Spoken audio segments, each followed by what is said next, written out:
Today's guest is Dr. Philip Clayton. After receiving his dual PhD in science of philosophy and science of religion at Yale, he has spent his life dedicated at the intersection of those two things.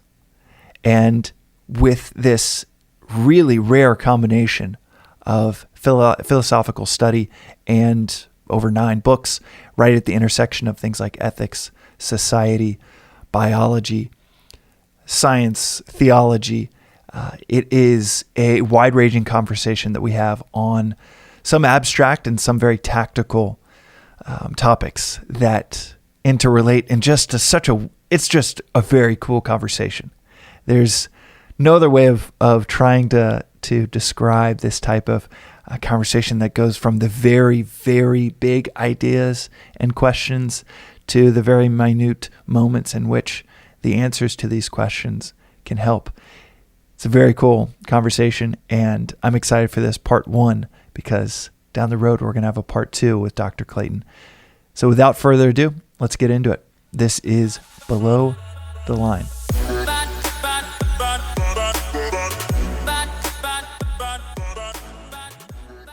All right, Philip, welcome to the show. Thank you so much for taking the time to speak with us today.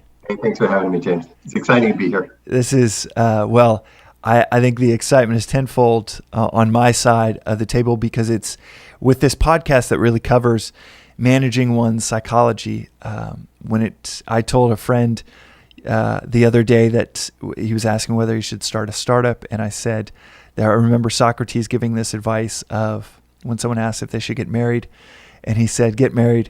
If it works out, you'll be happy. If it doesn't, you'll become a philosopher." And I told the friend with a startup idea, I said basically the same thing. If it works out, you'll be successful. If it doesn't, you'll become a philosopher. And so much of the startup journey is trying to navigate just what's going on between your ears. And so this conversation with someone that is a philosopher right at the intersection of science and theology, the big questions, unabashedly going after the big questions. A lot of times, those are the questions you're thinking about at 2 a.m. when you can't sleep, when you're building towards some vague future that you think could be possible with a company, a startup, an idea, or you're an artist just trying to see if it all matters. These are the questions that I would ask myself, and for listeners, I think these are the questions that they resonate with as well. So I am, as you can see, extremely excited. Before we get into some of the questions that touch on those subjects, do you mind building out for listeners just your philosophical background, 5-year-old Philip, the house that you were raised in, the worldviews that you were exposed to? Yeah, and being on your show, James, causes me to tell the bio differently. I just spoke to a foundation 2 hours ago with 80 employees, and that was a much more narrow and specific and formal. You've been able to create discussions that are wide open and just that leave people scratching their heads and thinking, whoa, I got to think about those ideas. Right. So, go big with it. If I tell my bio that way, I'd say it was impossible for me to be a specialist by the time I was age 5, because there were so many factors that were thrown at this little psyche that there was no way that I could ever be satisfied to just specialize, shut the doors, and focus in on some narrow set of activities. I had my major influence was my father's father, a grandfather, who'd in the 1920s come from the farmland to Detroit, founded Clayton and Company, and by 1929 was immensely wealthy. But he also made the triple indemnity pledge, which is that he would pay back 3 times the investment of anyone if they lost their money. And when the stock market plunged, he lost everything. He and his wife put bricks in their suitcases when they had to sell their house and move into a cheap apartment so that the staff wouldn't know they had nothing in the suitcases. Wow. And he did not declare bankruptcy. He fought his way through the 1930s, paid back every penny, and then started over again. And by the time he retired to a mountain near San Diego, had exceeded his first level of success. Wow. And I went into banking out of college because I was so fascinated with that. history. My father was the rebel, the younger son who refused to go into banking, did a PhD at Berkeley after graduating from Stanford, and he made the attack on religion the center of his life. But he also was fascinated with ideas. For him, every book was another world, and gave that excitement about the ever unfolding explosion of ideas to me as a young man. And finally, my mother was an extremely powerful woman, a former dancer from San Francisco Ballet Company, professional, did a theater degree, was performing around the Bay Area when I was young, and ran for city council when that wasn't a part of what women could do in Santa Rosa in those days. And finally became actively involved in early conservation work on the statewide and Northern California level. When you say attack on religion from your father's side, what do you mean? So he just hated religion and thought it was the worst thing in the world, and wrote his dissertation about that. So by the time I was 14 and trying to take all these pieces, I needed a teenage rebellion. So I came home from a Christian retreat center near Santa Cruz one day and said at breakfast, I'm a Christian. I found Jesus. And here's the story of history. In the beginning, there was this garden. You see, I didn't know anything about it because I hadn't been raised anywhere near any religion, but I picked up a little bit over this weekend. And so there's this Adam and Eve, and something about she was the bad guy because she took an apple. And so it's really sin. It's her fault. My mom, as a feminist, wasn't liking that one. Mm-hmm. And then they got kicked out and everyone's going to hell. But then God sent Jesus, and I'm going to go to heaven and you guys are going to hell unless you figure things out. And then he's coming back and he's going to be really mad. And all truth is in one book. Mm. And my father, I mean, he had a temper, but he was so shocked. It was a perfect teenage rebellion. Right. He couldn't figure out anything of what was going on. And I remember my mother crying, the tears dropping into her cereal. It was like they'd lost their son. And it was the greatest. I mean, how do you rebel against 50, liberal parents? And was this performative? Perfect teenage rebellion. I recommend it to all your listeners. Yeah. If they need a teenage rebellion. And was it performative, or was it? It was just literal. This is what I believe now, and welcome to this new reality that I'm proclaiming. It's the truth. Over the weekend, so I went to a Christian college instead of Stanford, where my dad went. And but somebody said major in philosophy because you'll be a better preacher. And my conservative religion lasted almost 5 years. It was the third year of this Christian college. We were in a class on Leibniz. And this is the moment really that I stopped being a dogmatist and became a philosopher, which is the story of my life the last 50 years. Not that many years. The professor, Stan Obert, stood in front and he had like 23 of us leaning forward with excitement about Leibniz. That takes some doing. And in the midst of this discussion about monadology and nature of idealism and so forth, he stopped us with his hands like this in front of him and he said, "These are the questions." And I got it. It's actually about the questions. And at that moment, I became a devotee to the questions. I wedded the big questions of religion with the big questions of my atheist father, my political activist mother, a Northern California boy who loved the beaches and the redwood forests. And that set the path for my engagement with the sciences, with the world's religious traditions, and primarily as a philosopher and a person who seeks to cultivate the inner self. Well, it's interesting that you say you turn towards the questions, because it's some of the best advice that I've heard startup investors give. Specifically, Paul Graham is my favorite investor in the startup world. It talks about that it needs to start with an obsession with the problem, an obsession with essentially the question and the problem, and not here is the answer. I've got the answer. I've got the product. I've got the idea. I've got the invention, and I'm ready to tell the entire world about it, make people, part with their money for it, and go ahead and accumulate off of this insight that I've got. But it's much more about the foundation of obsession with the problem you're trying to solve well before, and 5, 10, 15 times over on that side of the equation before you think about the solution. I was on a call early this morning. I ran a global nonprofit called the Institute for Ecological Civilization, ecociv.org. And we were working with an African partner.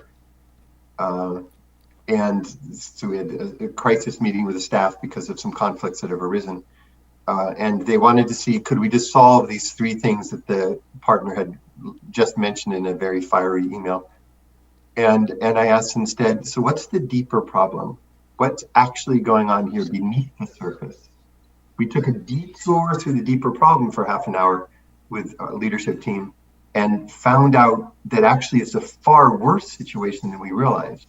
And you could just feel the energy sag on the call. And then we started saying, so what might be possible solutions? Half an hour later, then we had a solution that got to the foundation where what we were going to focus on are just symptoms. And we felt that for the collaboration between the two organizations, we now had a way through this crisis that we didn't have before. And that's when you talk, James, about that looking for where the problems lie. I actually think we're stronger when we're willing to go all the way down to that point.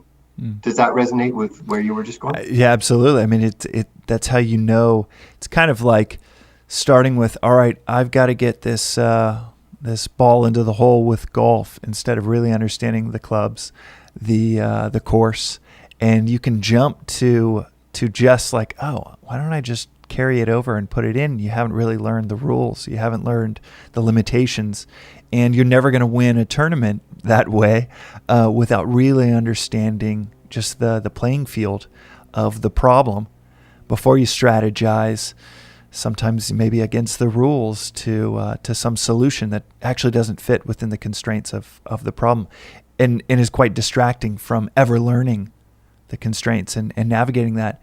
Does and going from that background, what were the first 2 or 3 questions that made you start to focus on the questions much more than the answers? I think I can tell that as a natural extension of where our conversation just went, because instead of taking on the specific questions that in my case this young conservative Christian was supposed to have, I found myself, this is that a second perspective that I think is emerging out of this conversation, moving up to the highest level issue that were really problems about Christianity as such, and not just little byproducts of Christianity in a particular situation. Namely, it looks like the major, most reliable source of knowledge is science. Yet science doesn't advocate a God.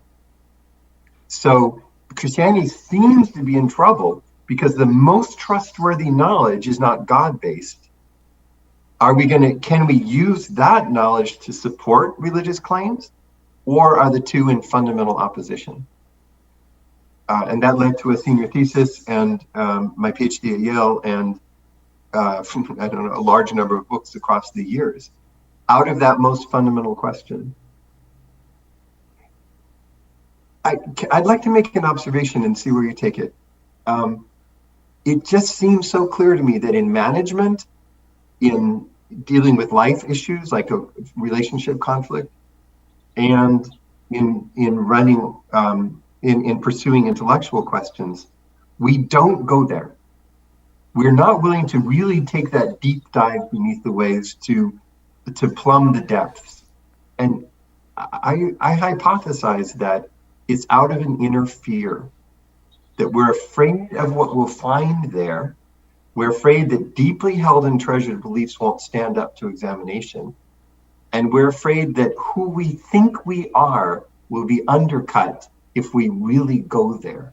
And so we stay up on the surface like the little kids with a life belt, life little preserver on, the little ducky, so the head stays up where all the oxygen is, they feel safe. Whereas actually, our calling, our path to success lies much more in the depths. I wonder what you think. Well, I love that you're open to batting these back and forth.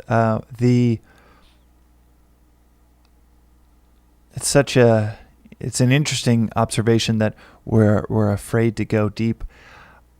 There's two things that come to mind when trying to think about that. I think that the biggest question that I have come across and asked myself is, what is real? And what is and by real, one definition would be what is permanent, what is truly unchanging, and what is temporary. And you zoom out, and if it's temporary, then it's more or less on the spectrum of illusory. If it's here today, gone tomorrow, then why hitch your boat to that? And so when thinking about what is real, my next thought was, you can find yourself, and I know in graduate school it's a little more stark for friends that have gone through graduate school. They're 9 years into this PhD. They've put in 13 years. They've put in hundreds of thousands of dollars, and it must be scary as hell to say, do I even care about this? And probably much safer, much more financially stable to say, no, I care. I don't want to ask that question. I'm going to keep pursuing it. And actually, I'm going to advocate to the world that this is all that matters. This discipline is the most critical. And I can say that from maybe the stark contrast of the friends that do get off that train of graduate school and then leave. And I know one friend that became the head of product at Airbnb the day after he graduated from his PhD program, I believe in astrophysics. He left to join the startup world, and he would critically kind of remark on that change of path and just the corridors of academia not fulfilling what he was searching for, and how happy he was of making that choice. But I know for so many, and myself included, you can get down a specialist path of building out companies, of being an entrepreneur, and it becomes its own corridor that you never want to leave or never want to question, because you're you're so close to the pay dirt. So don't exit the path. So that comes to mind of it's scary to think about these deeper questions, because ultimately they do take you to that territory of, does this even matter? Is this real? This path that I'm on? But the other thing is that comes to mind is, I imagine it's scary because we've tied our own identity up into it, not just these milestones in the corridor, but who the hell are we then if we don't have these rocks that we have assembled around us to form our identity around, which is probably way scarier than just the stability of a path you're on. But I'm not sure. Those are the thoughts that come to mind.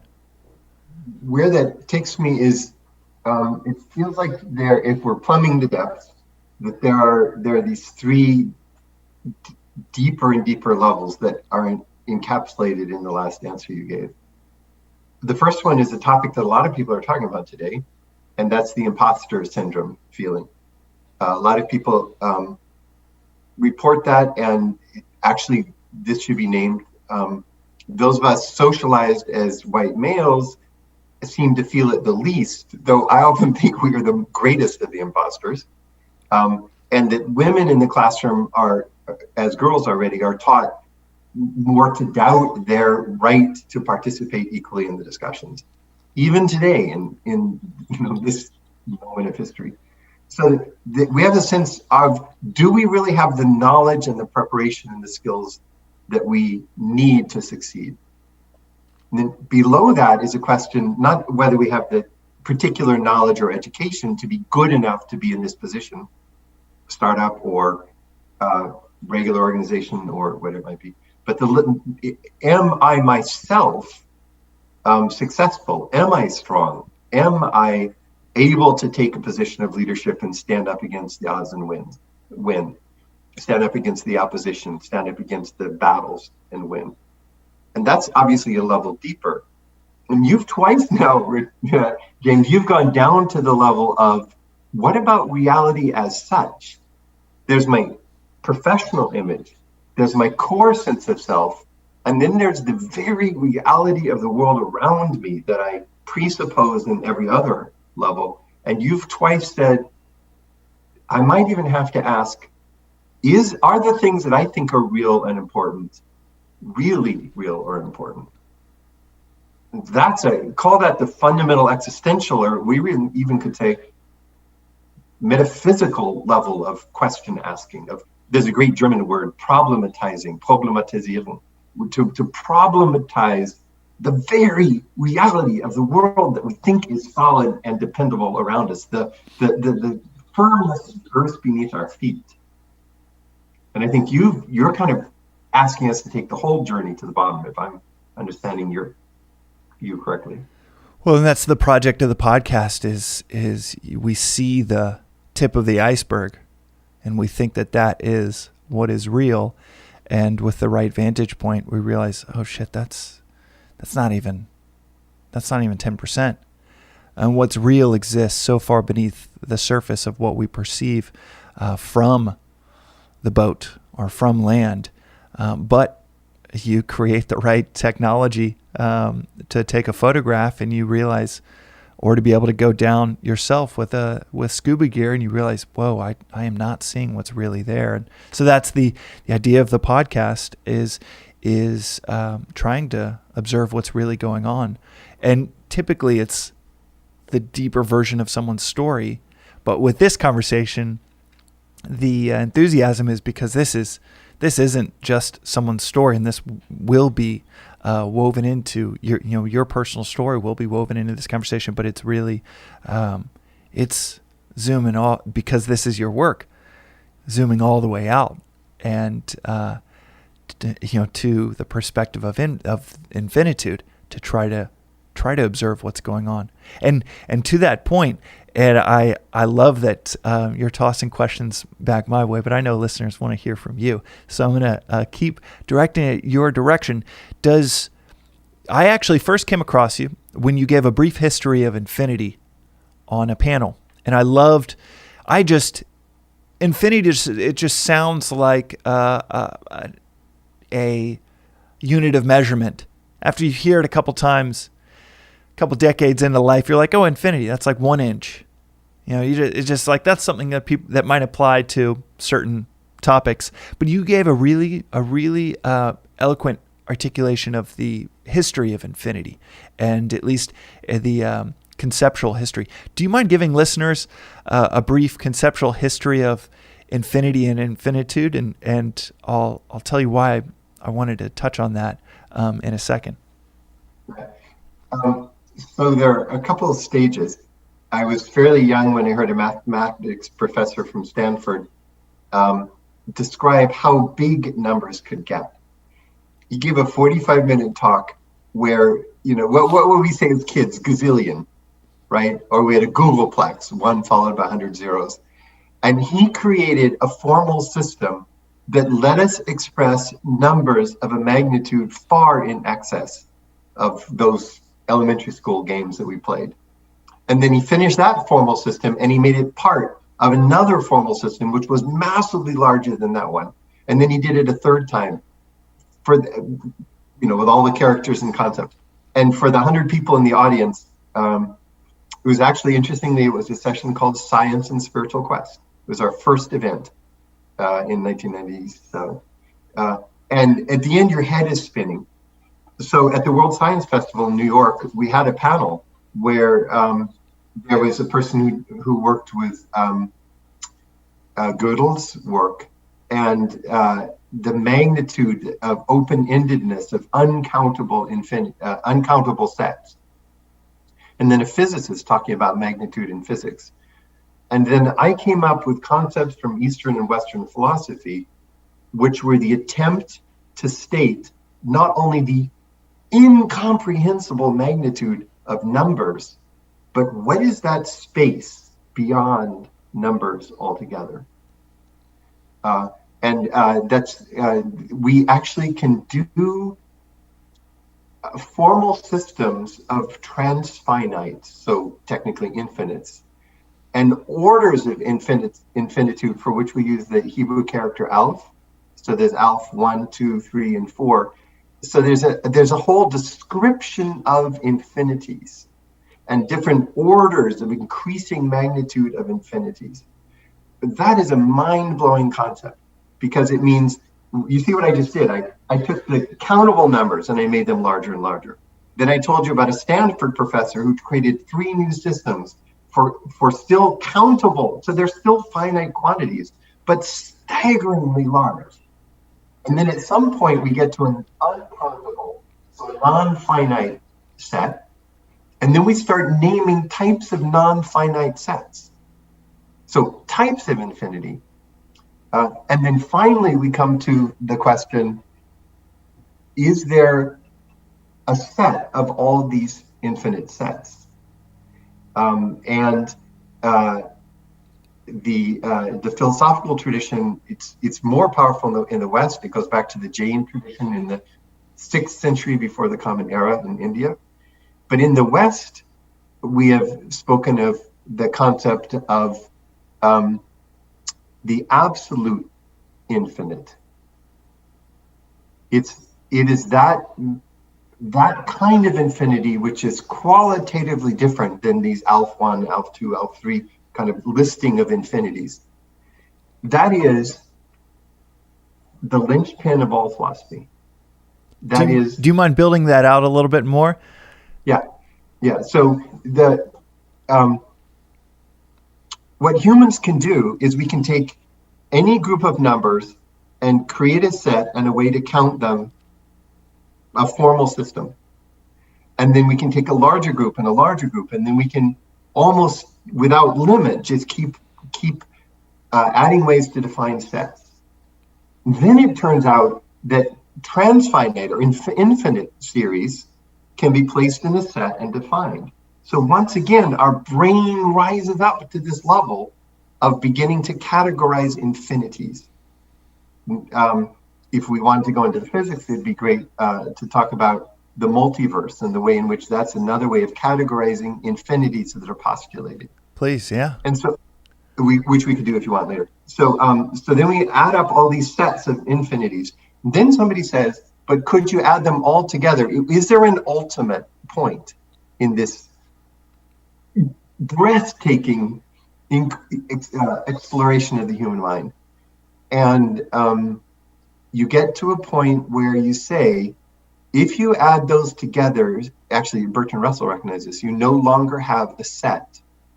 You can just say, if you take all possible definable sets of infinite quantities, there actually is a place toward which they point, but where our categories break down. I think this is something, James, that you and I share deeply. All categories break down. It becomes the unnameable. The absolute infinite is an unnameable final convergence point of this process I just described to you. But there's a break in between. We call it in poetry, say, ineffability, the inexpressible, the breakdown of language. Here is the breakdown of formal thinking, of mathematical or logical thinking, just before that place where all the lines would converge. It would be like you see, Everest as you're climbing, and then it's sort of, but the path up there disappears into the clouds and no person can walk through. And that other point is there, but it's almost, you can almost picture it, at least internally, but there's no path to walk to it. That's the absolute infinite. And one of my favorite authors within Vedanta, this teacher Parthasarathi, uses the analogy of knowledge can take you to self-realization from the perspective of it can take you to that last ultimate point, and then you have to depart from it. But it still is required, like a pole vault. The pole is required to jump over the bar, but ultimately you have to let go of the bar to exceed and jump over the bar. And so it's this paradoxical, it's required and yet it is the last thing you let go of. It's also required to let go of to reach the other side. Is that kind of what you're saying of the human mind can at least get to this limit of effability and then has to let go to, or at least in your perspective or opinion, has to let go to reach this unnameable place of the infinitude of all infinities? Is that more or less what you're saying? So it's a really interesting question, what verb to use. Is it let go altogether, or is it let go of the desire to control through concepts? Or is it to let go of the desire to control through self? Or to contain in language?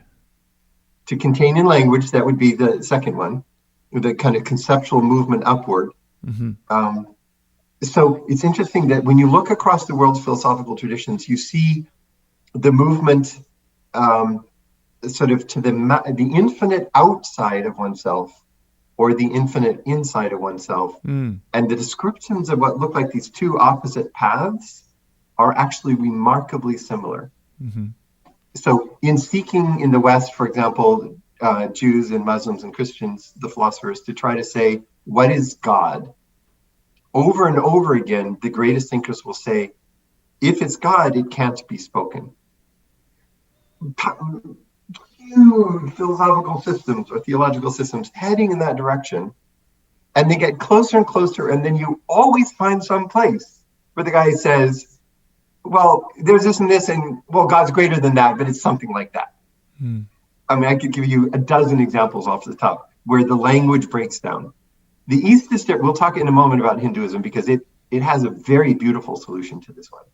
But likewise, going inward, and I want to mention the Danish philosopher Søren Kierkegaard from middle of the 19th century, just working through a book called Concluding Unscientific Postscript. He's attacking the greatest rationalist of the history of the West, Hegel, and saying that this movement of rationality that Hegel thinks he can follow is going to fail.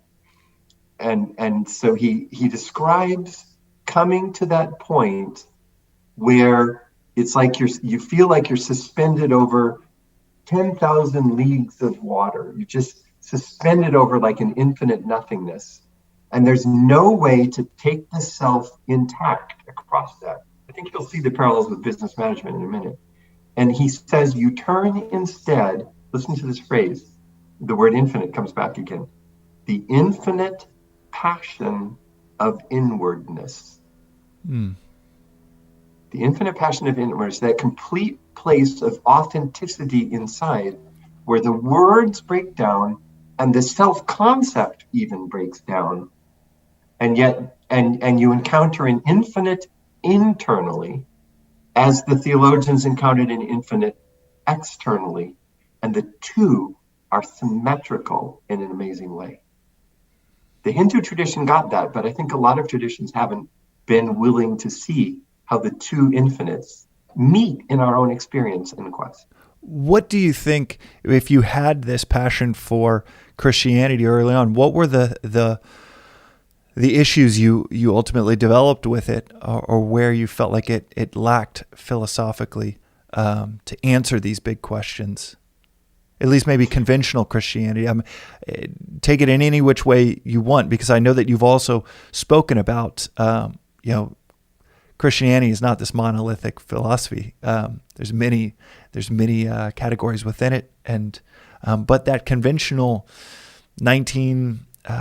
I don't want to date you, but 1980s version when you were 19 that you felt was lacking when trying to answer these big questions. Yeah.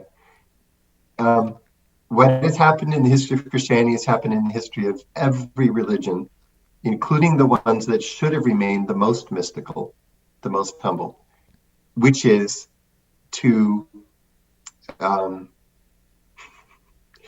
say, we've captured it now, we've got it. There's this great story in the New Testament, one of my favorite, where Jesus and his favorite disciples go up on the mountain, and this huge thing happens. It's this transfiguration And the greatest figures of Jewish history are suddenly right there with him, Moses and Elijah. And it's like this mystical moment to blow their minds, like beyond anything else they ever could have experienced, right? And then here, he's this sort of spontaneous guy.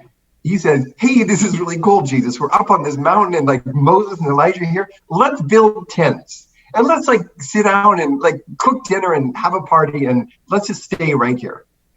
Which is exactly what the theologians have done. Try to build tents, pin it to the ground, and make it firm. And so Christian theologians have, instead of open-ended systems that reach upward to that peak that we can't ever grasp, they say, oh no, we can formulate it. God is a spirit, infinite and eternal in his being and perfections. There are 6 perfections, which are as follows, and read the rest of my book. 12 volumes, over and over and over again. Buddhists have done that with the open-ended teachings of the Buddha, have turned it into the doctrinal requirements of, say, Tibetan Buddhism. Judaism, which is a deeply mystical religion, has sometimes reduced it to ultra-orthodoxy. And Islam and Hinduism has reduced it to the dietary codes and the behavioral restrictions of the caste system. Could we not allow religion to be the pointing beyond anything that we can say or conceive? And for me, could we not also say philosophy points to a place beyond what it can achieve? And could we not also say that science is a limited human endeavor to understand an infinitely complex universe? And for everything we learn as science advances, and I'm deeply involved in that quest, there are 2 things new questions that arise. And finally, can't we say that in management or in our own personal psychology, that we face challenges that always exceed our grasp, and that we live in a context of management and leadership of radical uncertainty and radical unknowing? Do you see how all the lines of our conversation come together? Absolutely. I think it's when you get into this, and I'm going to ask you to break down many of these things in plain English for me so that my Texas brain can follow. But when you get into this this substrata of topics that it seems abstract, but the metaphors just flow on each other from the layers above it.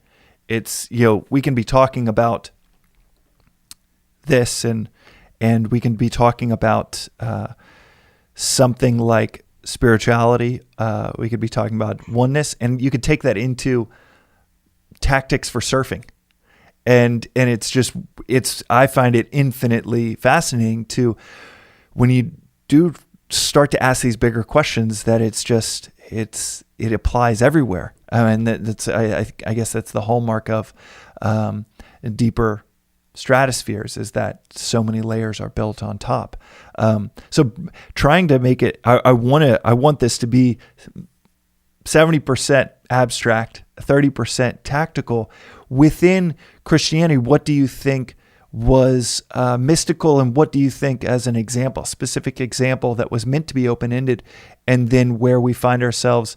Let's go to 2021, where conventional Christianity has taken it to a very defined answer, perhaps. Mm-hmm. It's interesting to see that this is not a problem just on the right or the left of Christianity. So on the right, the more orthodox or conservative form, they're doctrinal statements. They had a great debate when they first tried to say who was Christ, and in the Nicaea, in the Council of Nicaea, these guys came together, and they decided. It all came down to the smallest letter in the Greek alphabet, the iota, like the English I. And the bad guy, the guy who turned out to be the heretic, Arius, said that Jesus was like God, so of a similar essence, homoousia. And the good guy, Athanasius, said Jesus was the same as God, homoousia. The difference between the two words was the I after HOMO, the same. If you it is either the same or if you had an I, it meant similar. And two paths switched. The one group was right and had Jesus nailed down. The other group was wrong.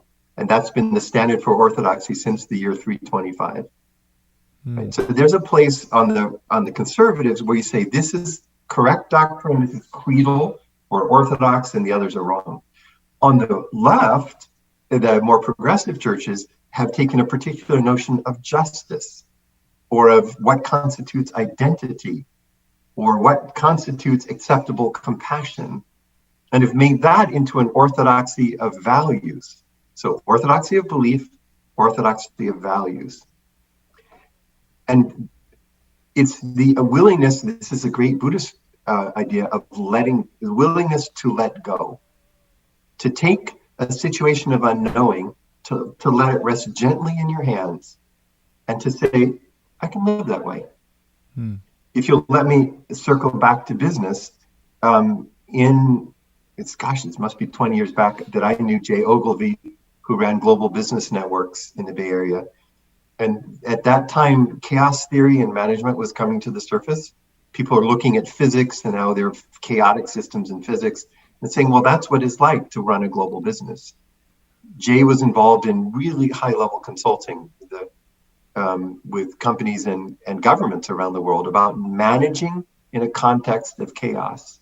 And you know what? That religious question has an exact parallel in management. There's management of control, or there's management of that place beyond control in a world of chaos. And I wonder if that's something you guys have talked about.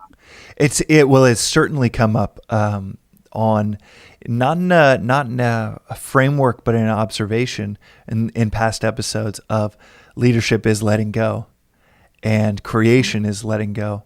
One of the guests is my executive coach, and he's a really famous executive coach in Silicon Valley in the Bay Area, and Peter Carnican. And one of the things that he said in a previous episode, and he said to me, is when you say yes to a startup, when you say yes to starting something, when you say yes to a child, when you say yes to life, you say yes to it all. And I just thought that was so... I've thought about that since he told me that 7 years ago. When you say yes to life, you say yes to it all. And that gets into this this territory of letting go. You cannot say yes only to profits. There will be losses. You cannot say yes to ups and not also in the very same breath be saying yes to downs. They have to go together. And that is kind of a philosophical way of saying, there's I've got to this is uncontrollable. And if I want the fruits, then I've got to then I have to be okay with the labor. And in fact, I'd say the psychology that has helped me the most with this is with creation. And psychology, philosophy, religion, ultimately, can't remember, someone smart just said they ultimately come down to paths to avoid self-sabotage.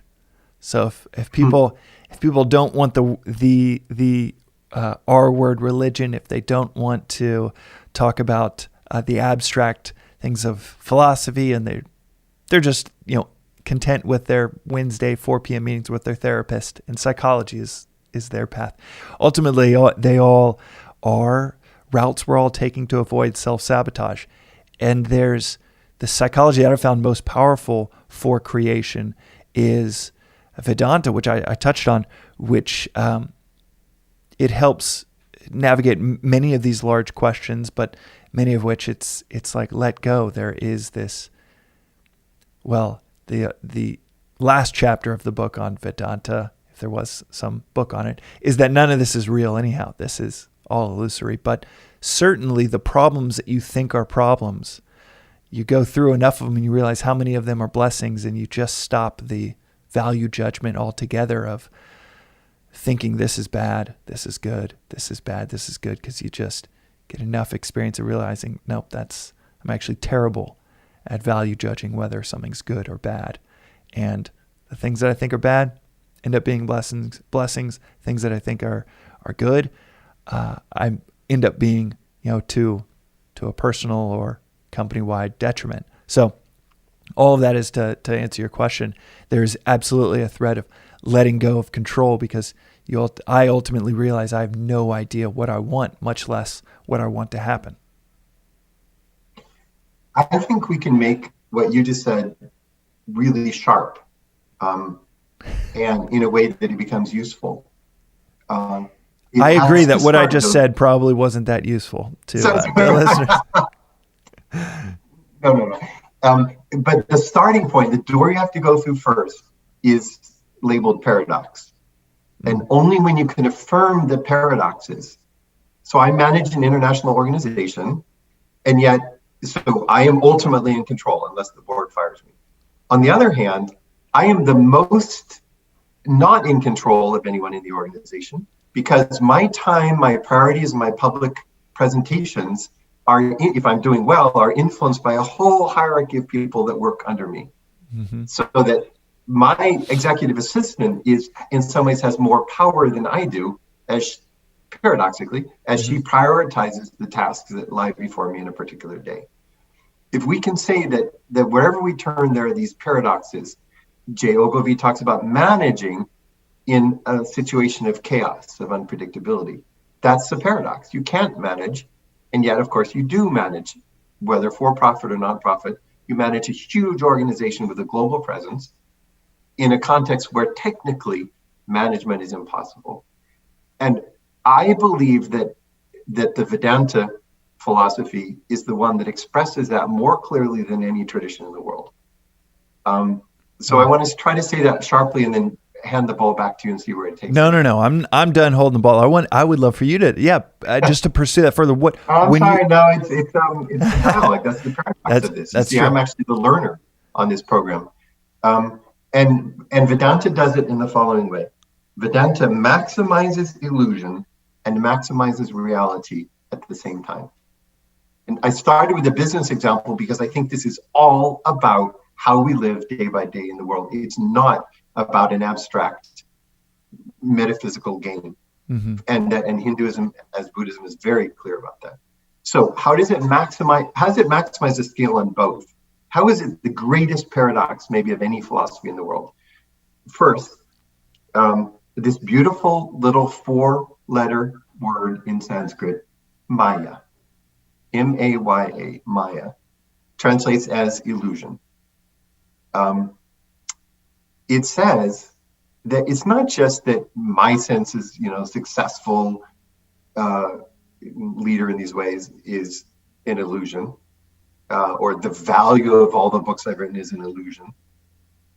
In fact, the desk in front of me and this conversation and the lawn outside my window are also equally illusions.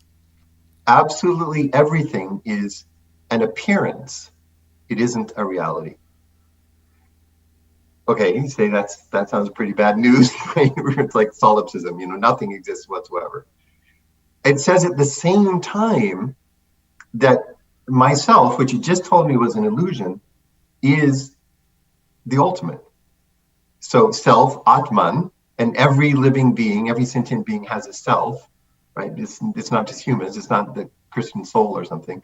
Atman is Brahman, that ultimate ground of reality, whatever is most real, absolutely unified, absolutely unchanging. Brahman, Brahman. Mm-hmm. So Tattvam Asi, this is the deepest insight of the entire Vedanta tradition, namely Atman, the self, is Brahman, is that ultimate reality. And you go, wait a minute, what the are you talking about? You just told me that we're all illusion, and now you're telling me that we are all ultimate reality. And the yogi says, yeah, that's what I'm telling you. Mm-hmm. That is, for me, the most freeing paradox in the world. And it says, to make it really concrete, and then I'm interested in to see what you say. It means with all the prestige of, one's career, one's successes, financial or reputational or whatever it might be, that person that you're so proud of is an illusion. Like, I think in meditation, of taking that, the big persona that I've built up over all these decades and just going, like blowing a dandelion, that's what flies off into the air, a speck of dust. That's how real it is. So give up the ego, right? I mean, that's a joke. You have ego about a non-existent being. It's gone. Mm-hmm. On the other hand, what we do matters ultimately, because it is in the end just a part of whatever is ultimate. It is of the greatest importance, and it has no reality. And as a manager, as a scholar, as a spiritual seeker, I find that the most liberating philosophy I've ever encountered. What do you think? Well, does it make sense? It's certainly. I'm trying to navigate this for listeners that are wondering what the hell is Vedanta. It's so interesting that our worldviews do seem to line up with Vedanta, because that was one of the questions that I had for you, which was, are there any traditions? And I highly recommend listeners just go through a smattering of YouTube videos with interviews with you, because it's so fascinating. All of the different things that I would love to touch on here, like emergence and consciousness, and even more on infinitude, all of these things. But I hadn't heard that Vedanta was a through line. It's certainly within my life, a through line from how I'm brushing my teeth to the idea of this podcast, to building startups, to advising and investing in everything. And it's so that's fascinating that there is that reference point for both of us in this conversation. What goes through my mind is just because I've studied it for a handful of years now, and for listeners that don't know, my dad raised us with this nice little dash of Buddhism. I learned to meditate when I was 8 years old through his guidance, and it's always been this the door left open for an Eastern perspective and really an outside perspective. I have one brother that went deep into Western philosophy. I happen to just go deep into Eastern philosophy, and Vedanta, which is really it just is means end of knowledge, Veda, Anta, and it sits at the seat of Eastern philosophy. Hinduism is built on top of that. Buddhism, as the adage goes, Hinduism made for export. Zen Buddhism, which makes its way into the U.S. and through Europe. Ironically, Zen is obviously an evolution of Buddhism, but they all go down to these Vedic scriptures and this very simple framework of Vedanta. But to your specific question of it is illusion max. That's a beautiful articulation. Maximizing this idea of illusion and maximizing the idea of reality. To me, I hear that, I'm like, yeah, that's it. And it's so simple. It's like letting go. Well, letting go when there's nothing to let go of is the easiest thing. It's the simplest thing to do. That's a manual that you are already following. If you really pay close attention to, step one, let go. Step two, there is no step two, because there really was no step one, because there's nothing to hold on to. But where I know I've gotten tripped up in life is in taking everything so damn seriously. And each milestone, I've been fortunate to hit these milestones that I thought were really important. I haven't hit some, but the ones that I hit, I realize, I think any listener can really empathize with that. You hit these milestones that end up being so inconsequential, so nothingness of a boost in your path, that they might as well have been illusory. Getting into a good college, you get in and you graduate. You're 5 minutes on the other side of graduation, and there was no sigh of relief. There's no breath that you're breathing easier because of that milestone that maybe for 18 years you spent focused on? Or, I know founders. We had a founder, Justin Kahn, who's on episode 1, he's a co-founder of Twitch, sold Twitch, and months later, for 4 straight days, couldn't get out of bed and was completely depressed after selling a company for $1 billion, and openly shares that. And it's I have to mention Joseph Emmett, who's a philosopher that's been on the podcast specifically on Vedanta, and he talks about a phrase of it's a viewpoint of I don't think it's maximal, but I'll use your word, maximum or maximal transcendence and maximal immanence at the same time. That's exactly it. Tell me more about that. You put 2 thumbs up. Describe, what does that mean when you hear that? So there are traditions, a lot of indigenous traditions that focus in on some object near the village, a mountain, a rock, a river, as the locus of value, as that thing that's most sacred.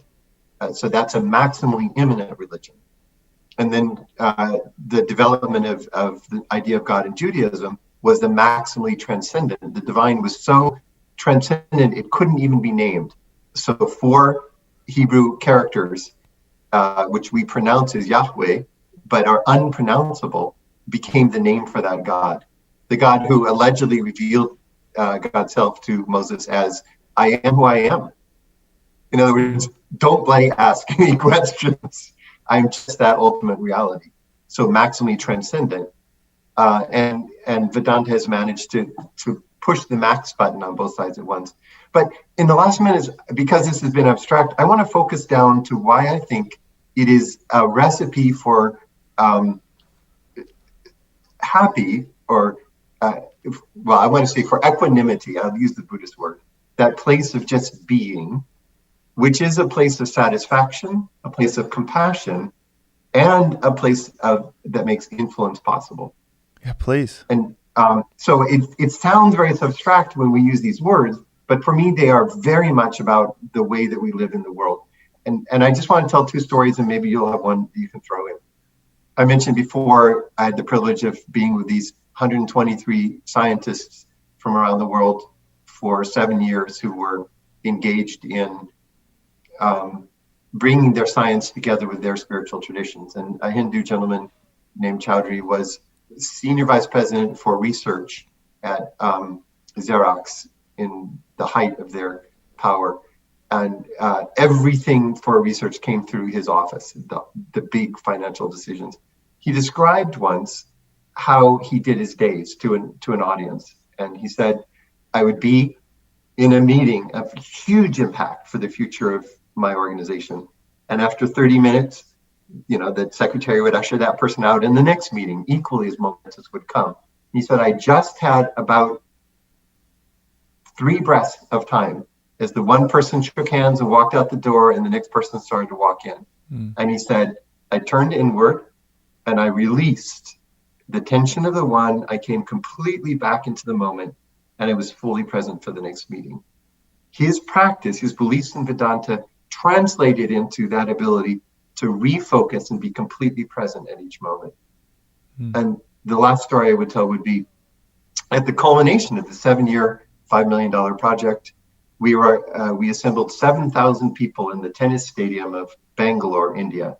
We had Sri Sri Ravi Shankar, a really great guru from India. We had Sir Roger Penrose, the Oxford philosopher, physicist. We had Jane Goodall, this wonderful saintly, advocate of the animals, and others on this big stage. Live broadcast across South Asia by the company who had done the Rolling Stones tours. Just super important. Every moment scripted. I don't know if you've ever produced an event like that, but they are high pressure. 7,000 people outside the lights, and the program didn't go quite as it was supposed to. And I'll skip the reasons there. The holy man came on stage and spoke in a foreign language for 7 minutes, and I authorized it because it was just the right thing to do at the moment, even though you can't do that in television in live. And so my closing speech at 15 minutes, there were only 2 minutes, and we were going off the air. So maybe it was 4 minutes. And so I had to take the culmination of 7 years of work, a global program, and a $5 million leadership position, and culminate it to a live audience and a television audience in just minutes. And it could have been a moment of panic, but there was just such a sense of how momentous it is, there's your transcendent, and how much illusion it is, there's your immanent, completely balanced out. And there is a kind of zone that emerges when one gets both the illusion and the momentousness at the same time. There was no chance to control, even though in a sense I controlled with the closing message, but more a sense that I was a part of an event, a player in a flow. This is more Buddhist, right? In a flow, and just to be in that flow and to say the words that were appropriate at that moment was the right thing. I set aside the notes, had a few thoughts formed in my mind, and instead of going to the podium, I walked to the front of this huge stage and looked out into the blackness. On major performances, you can't actually see the audience unless they pull up cell phones or something, and was able to be in complete openness and honesty. I couldn't tell you what came out of my mouth in those 4 or 5 minutes, but I know that those were the right words for those 7,000 people, the 123 scientists, the 12 illustrious people on the stage behind me.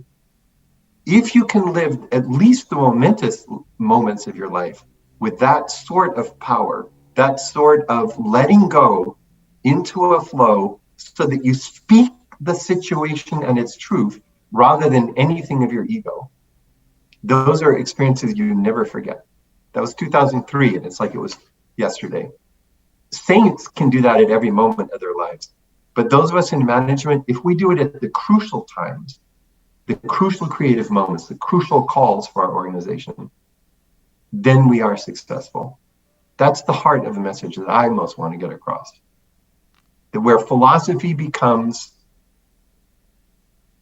prescription for authentic living.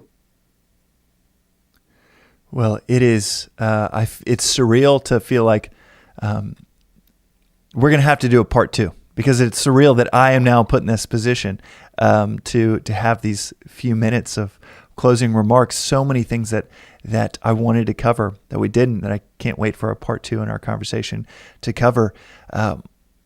But it's surreal from the tactical perspective of I'm in this position to say what goes through my mind, and the thing that goes through my mind is startups, building a company, creation in any form is, in the Darwinian definition of fitness, it's not strength, it's adaptability, and survival of the fittest is not the strongest, the biggest company, the biggest war chest of finances.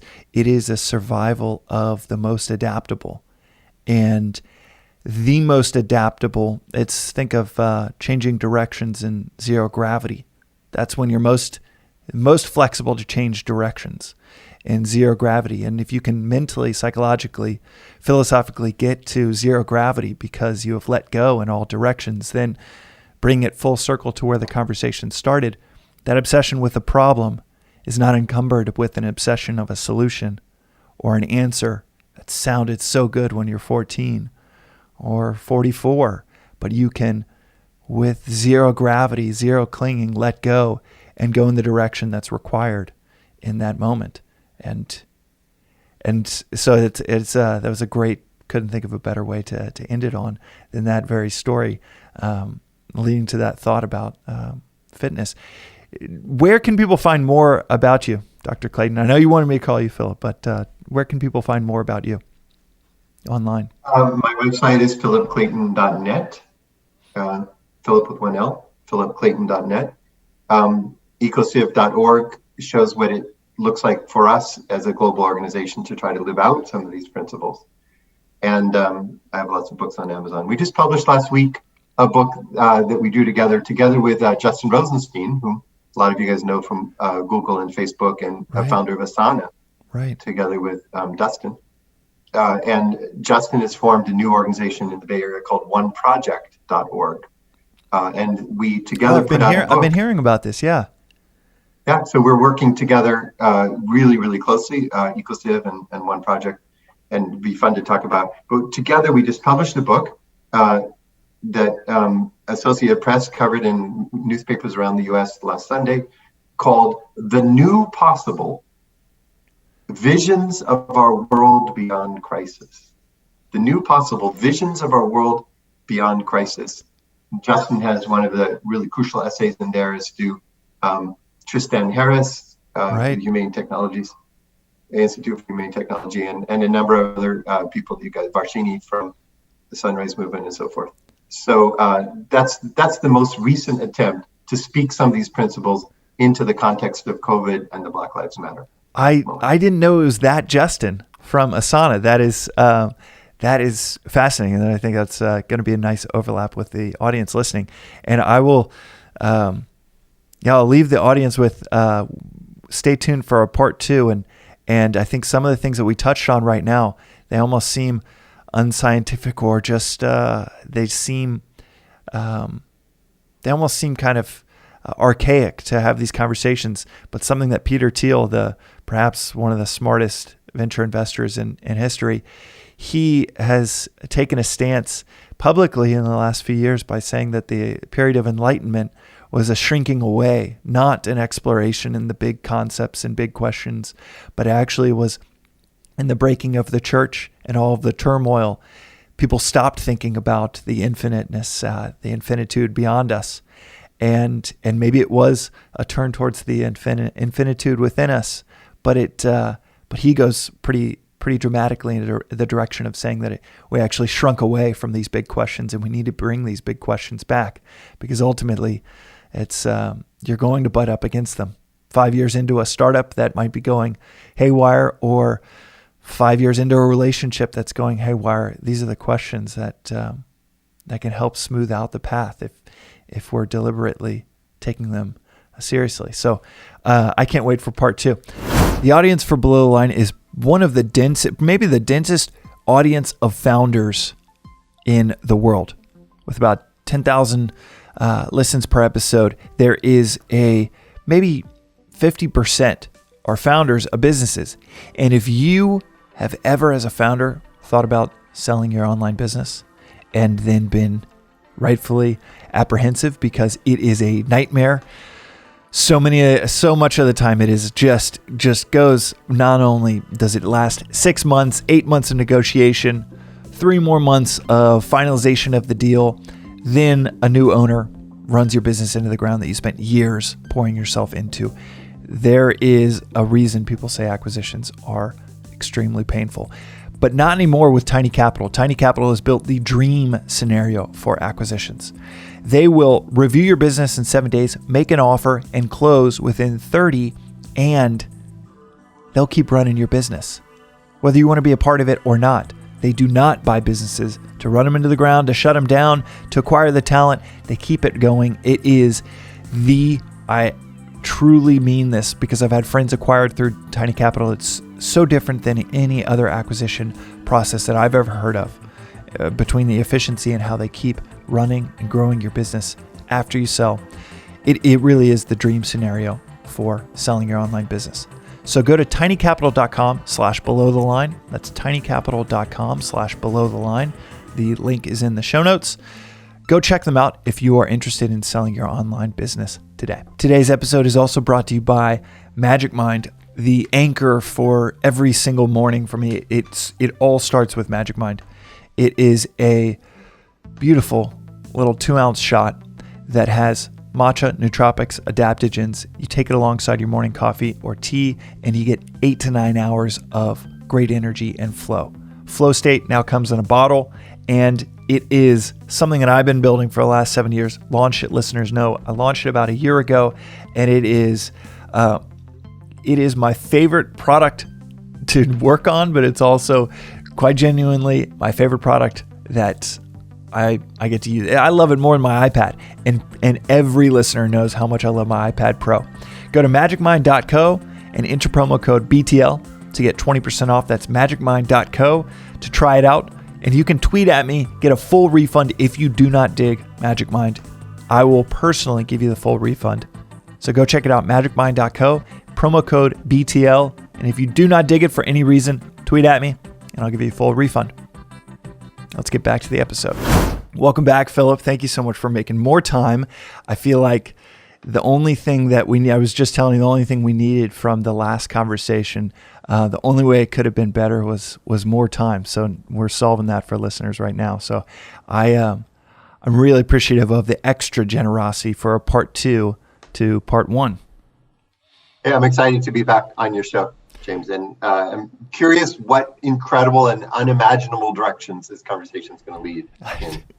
Well, I thought about it this morning, and I figured that the last conversation we balanced abstract and the tactical, and with the topics that I think you spend the vast majority of your time thinking about, it's more on the abstract, rightfully so, than just the tactical. So for today's conversation, I actually just want to go unabashedly into the abstract, into these big questions and topics, things like panentheism, things like emergence, even more on infinity, the impasse of science and religion. And I actually really wanted to start there on your career with 2 PhDs in philosophy of science and philosophy of theology. I wanted to start there on do you mind building out a little bit for me your perspective on what seems like an impasse between science and theology? And maybe that's just my perception. Maybe it isn't an impasse, but at least that's what it was, the word impasse that got me thinking. I just have to say though that for me, the most abstract thought is the most about life and how we live. Just think of the Zen Buddhist monks meditating on these really abstract questions, and then the teacher Rinpoche will say, the Zen master will give a koan, which is a very abstract statement, and it will lead to enlightenment and the complete change of the mode of living in the world. So when I circle back to the most concrete statement out of a metaphysical statement, it's because I see zero distance between them. So the flight in abstractness is not a flight from the world. If so, it's just mental masturbation and not worth doing. Right. Yeah. So I need to be really clear that I could go from an abstract statement immediately into a management principle with no sense I changed the topic. Yeah, I think that was maybe related to why I just said instead of straddling these two worlds, just go hardcore, unabashedly into the abstract, because I think maybe on a certain level I feel like listeners will get the most tactical value out of this conversation by going into what seems like an abstraction from tactics, but informs tactics. Good. I just want to make sure. So science and religion, we start out by saying, well, we have an impasse. These are these two great expressions of the human spirit, the deepest religious profundity on the one hand, the most incredible scientific advances on the other, but they think radically differently. So we have an impasse, we have a contradiction, and we want to just give up. And there are a couple of ways to give up, which are the ones that really worry me. We give up in the way that Harvard biologist Stephen Jay Gould gave up in a book called Rocks of Ages, where he said, each one is its own magisterium. Like we say the Pope is, or Vatican is a magisterium. It's a authoritative source for knowledge about the Catholic tradition, right? And then science is a magisterium because it brooks no opponents, and it has to be let free to advance on its own. They represent different parts with no level of overlap. That's a way of giving up. To me, religious fundamentalism is a way of giving up because it says, forget science, it's going to be religious authority only. And for me, scientific fundamentalism, like Richard Dawkins, is another form of giving up because it says science brooks no opponents and everything else is just bowled over as it makes its rapid advance. So if impasse means giving up, then there's a problem, right? So then I've spent the last decades of my life looking at the subtle ways that they interact, which I think you're going to take our conversation into. And so you think, well, if they're interacting, maybe we can find a complementarity or a kind of teamwork A linesman is not a quarterback or an end. They're very, very different capacities, but they're on the same team and helping move the ball forward, right? Mm-hmm. So there could be a way that there's a working together. And then if after that we say, there's some fundamental differences between what metaphysical thinking or spirituality are all about on the one hand, and that scientific spirit that we see in technology and in business, to be honest, is another aspect. Now we've debarbed the difference. So we call it not an impasse, but a complementarity. So as we wander through the discussions, we should look at that. So is the impasse, is that maybe, it's almost at 30,000 feet. It looks like there's an impasse, but you would say with your experience and your vantage point, there isn't an impasse and there are ways in which they interweave? Would you basically say the impasse doesn't exist? Yes. I would say that difference does not mean impasse. In fact, in general, difference is power. Difference is insight. Difference is the recipe for change. And the science, religion, or science, metaphysics impasse is a recognition that you have a team with two different members, each one of which gives you certain strengths. And that the beauty, the harmony, the power of living is to draw from both aspects. In fact, I'll say one last thing. In each one of us is the science side and the spirituality or metaphysics side. And that means harnessing the powers that are in each one of us of complementarity. What do you mind saying more on that? What do you mean that both are inside of us? So each of us has the capacity to be tactically brilliant, to see a situation and recognize the different moves and players and interests, and then to set up a rational tactical plan for moving forward through that context. Likewise, each of us has that holistic, creative, or intuitive side that senses value, that senses connection, senses complementarity, and is able to make a holistic plan to achieve a holistic insight that will guide us through details. If we're both holistic and tactical, then we are both religious, if you will, intuitive, and scientific at the same time. Okay, I have so many questions on this that come to mind. The first is just in your, I'm curious in your own work, do you find yourself a very lonely participant on panels that straddles both of these? No, because the specialists have groomed themselves and branded themselves for a particular voice. I'm Mr. Science. I'm, Ms. Technology. I represent the religious voice or something. But the audience, every audience member is both. So I'm actually the member of the panel, and I do this for a living, who can reach out to the 300 people in the audience and bring them in and say, you're not John over there and you're not Beth over there. You're both John and Beth. And when you're saying that both lives within us, I am reminded of Donald Hoffman's work within cognitive behavioral science, that he's looked at split brain patients with epilepsy when they do cut the highway between the left and right hemisphere. Corpus callosum. Right, and many of those patients, the left hemisphere will say that they're atheists, and the right hemisphere will say that they believe in God. The same person. So cool. I did not know that data. Right. Cool. It is so fascinating.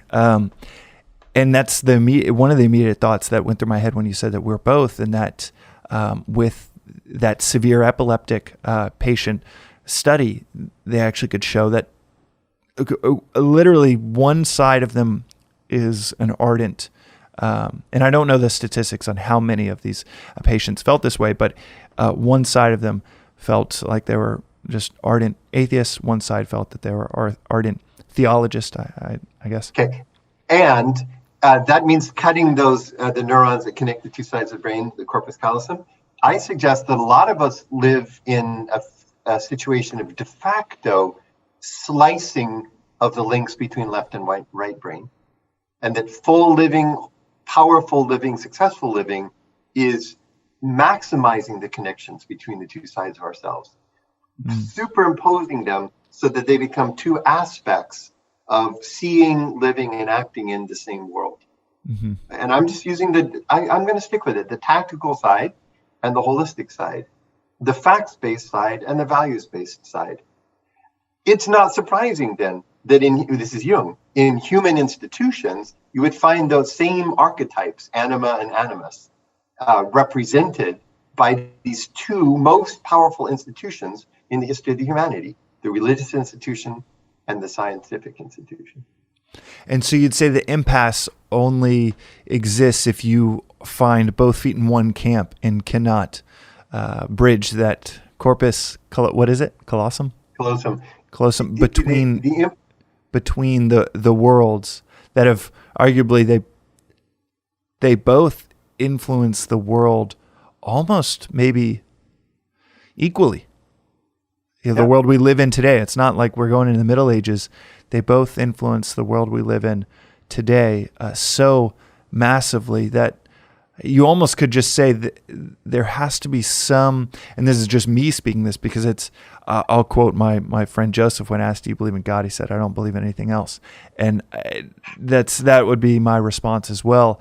Unabashedly, just know there's something there, feel there's something there, believe there's something there. If not, it's the only thing that's there.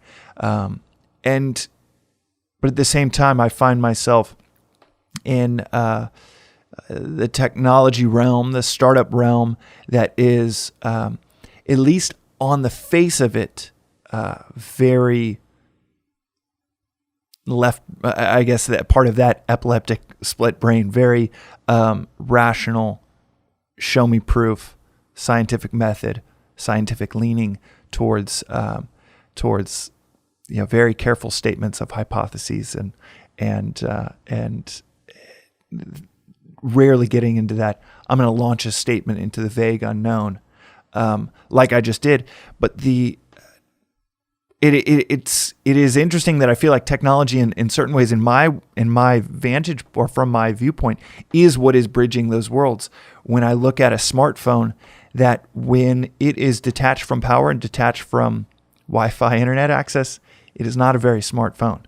It is completely useless. It is a brick. And yet, with wireless, this is a 3-minute diatribe, but with wireless access to the internet, it's that's one of the first times I looked at an object and was like, okay, it doesn't need to be connected physically to be connected. And you and I are not connected physically.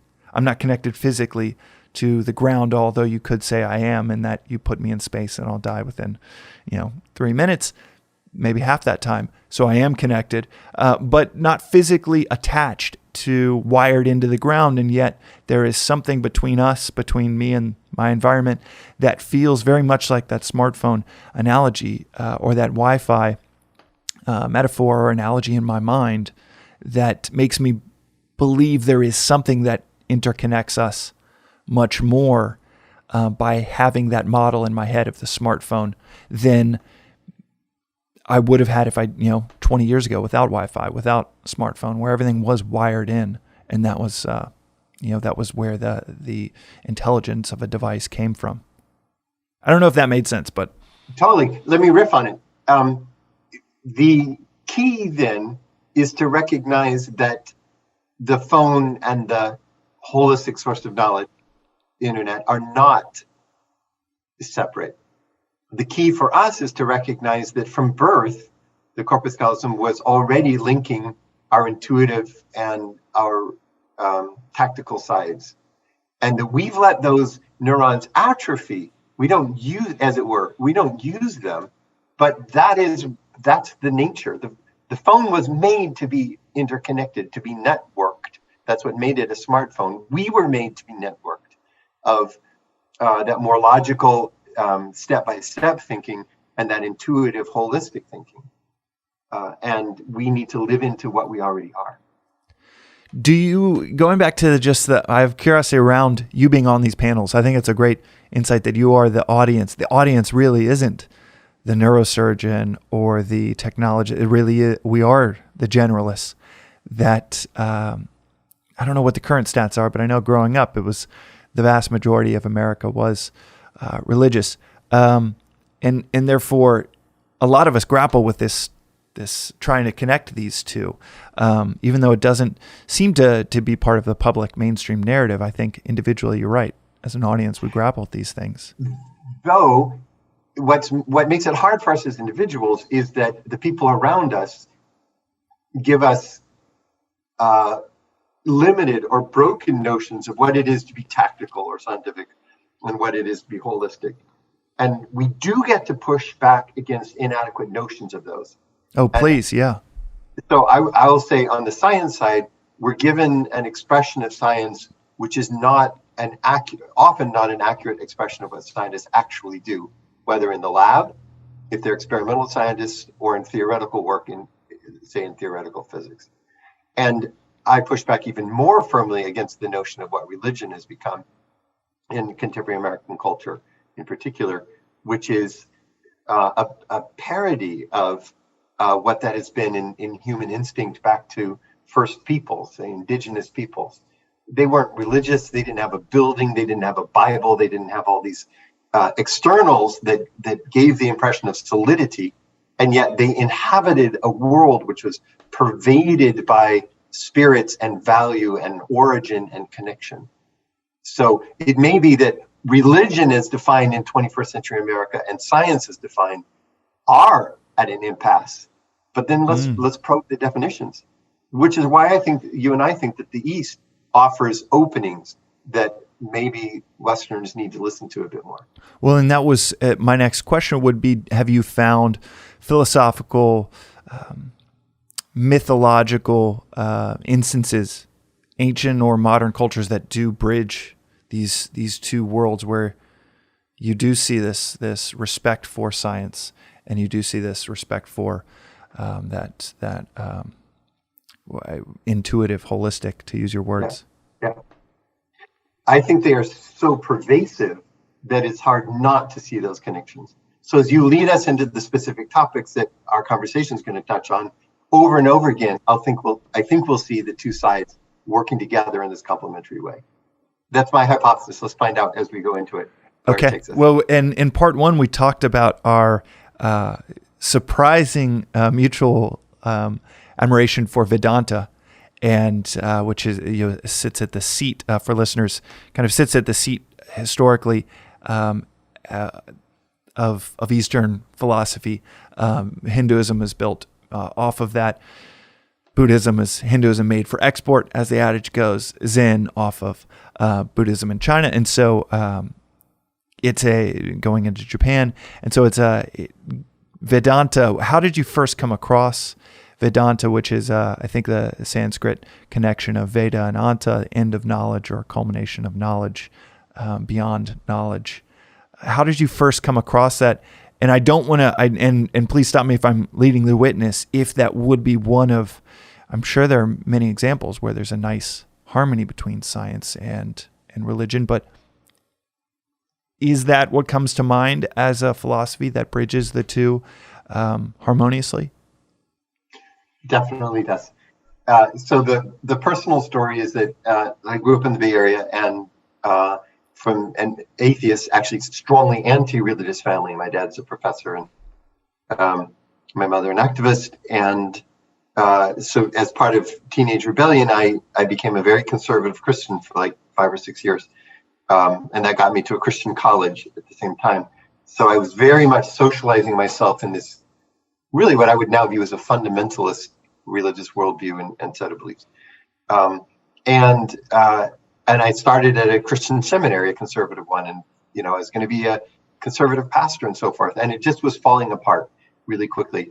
So I did what Americans do, which is go to Europe to find myself, and hitchhiked around Europe for 6 months.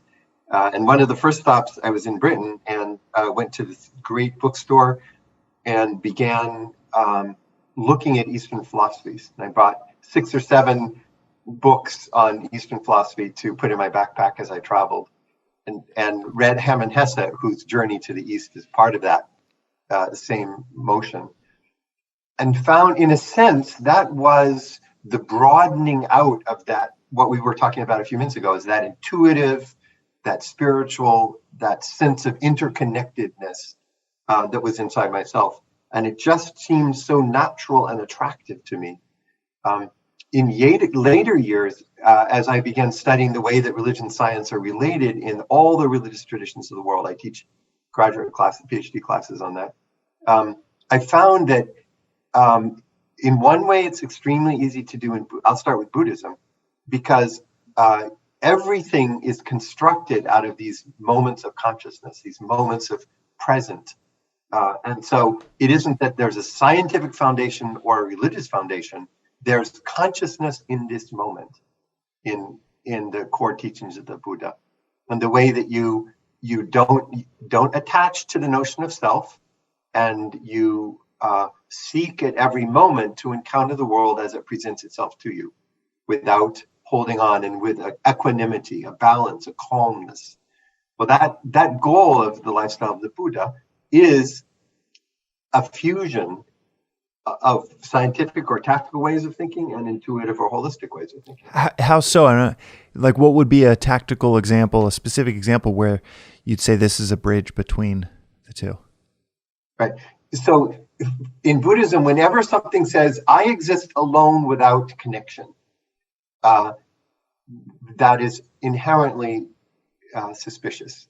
The key concept in teaching the Buddha in Sanskrit is pratitya samutpada, which is translated as codependent arising. This being given, that arises. Everything is a web of causes and conditions. Right. Right? Which so is says, certainly... No, it's not. It's just science. It's only science. Then you know from the teaching of the Buddha that can't be right. Somebody says it's only intuition or value or religion. No. It can't be that. If somebody says all things are causes and conditions behind this moment, then you nod your head and you say, that's right. Mm-hmm. And that is ultimately the root of the scientist, is what is causing this? Does this cause that? And the link between the two, versus maybe a fundamentalist religious approach where it's snap of the fingers, God created it so. And it essentially slices off the this created that, because it's this omnipotent, omniscient, mysterious this that just made everything that, which eliminates the question, eliminates the curiosity. It was, however, the Hindu scientists who most attracted me. We had a 5-year grant to look at science and the spiritual quest across the world's religions from the John Templeton Foundation. $5 million over actually 7 years of hosting meetings at Berkeley and at Stanford and New York and UNESCO in Paris. When was this? What 7 years? From 1997, we made the cover of Newsweek in 1998 for this project with the physics department at Cal at Berkeley. Oh, cool. Prompted a conference, and it went viral. We had incredible coverage, 600 people packed into Wheeler Auditorium. And all we had done was ask Muslim and Jewish and Christian scientists to speak about how they connected science and their own spiritual quest. But it was one of those magic moments when the person would walk up to the podium. We interviewed each one. We published a private book of their interviews for each one. And we had them write preliminary papers, and then chose the best 18 to present at this 3-day conference. And one by one, as they came up, they put down their notes, they looked at their notes, packed auditorium, media, television cameras, and each one would say, I have this paper for you, but I just don't think that's the right thing to present. What happened, as for the first time in my life, as I say, Christian scientist, I was with Jewish and Muslim physicists whose spirituality was as deep as mine, and who I respect as the world's greatest physicists, it changed my worldview. And I have to speak from the heart. I think the reason it went viral is that everybody who stood up there was speaking absolutely out of the core of themselves, of what is this way that I have as a person managed to bring together those two dimensions. And obviously when something goes viral like that and you make, international news, then the funder says, do it for another 4 years. So we extended from those 3 Western religions to all the traditions of the world. And it was at that point that the Hindu scientists began to stand out for me. George Sudarshan, a high energy physicist born in India, teaching in Texas, said at one point, for me, there's no distinction between what I would do in my religious practice in a temple or a church and what I do in the lab. They are complementary manifestations of a same core experience of self and the world, of Atman and Brahman. And I heard that beautiful holistic response over and over again. We did a major conference in Bangalore, India, and at the National Institute for Advanced Studies. And a scientist said to me, scratch an Indian scientist and you'll find a spiritual practitioner just below the surface.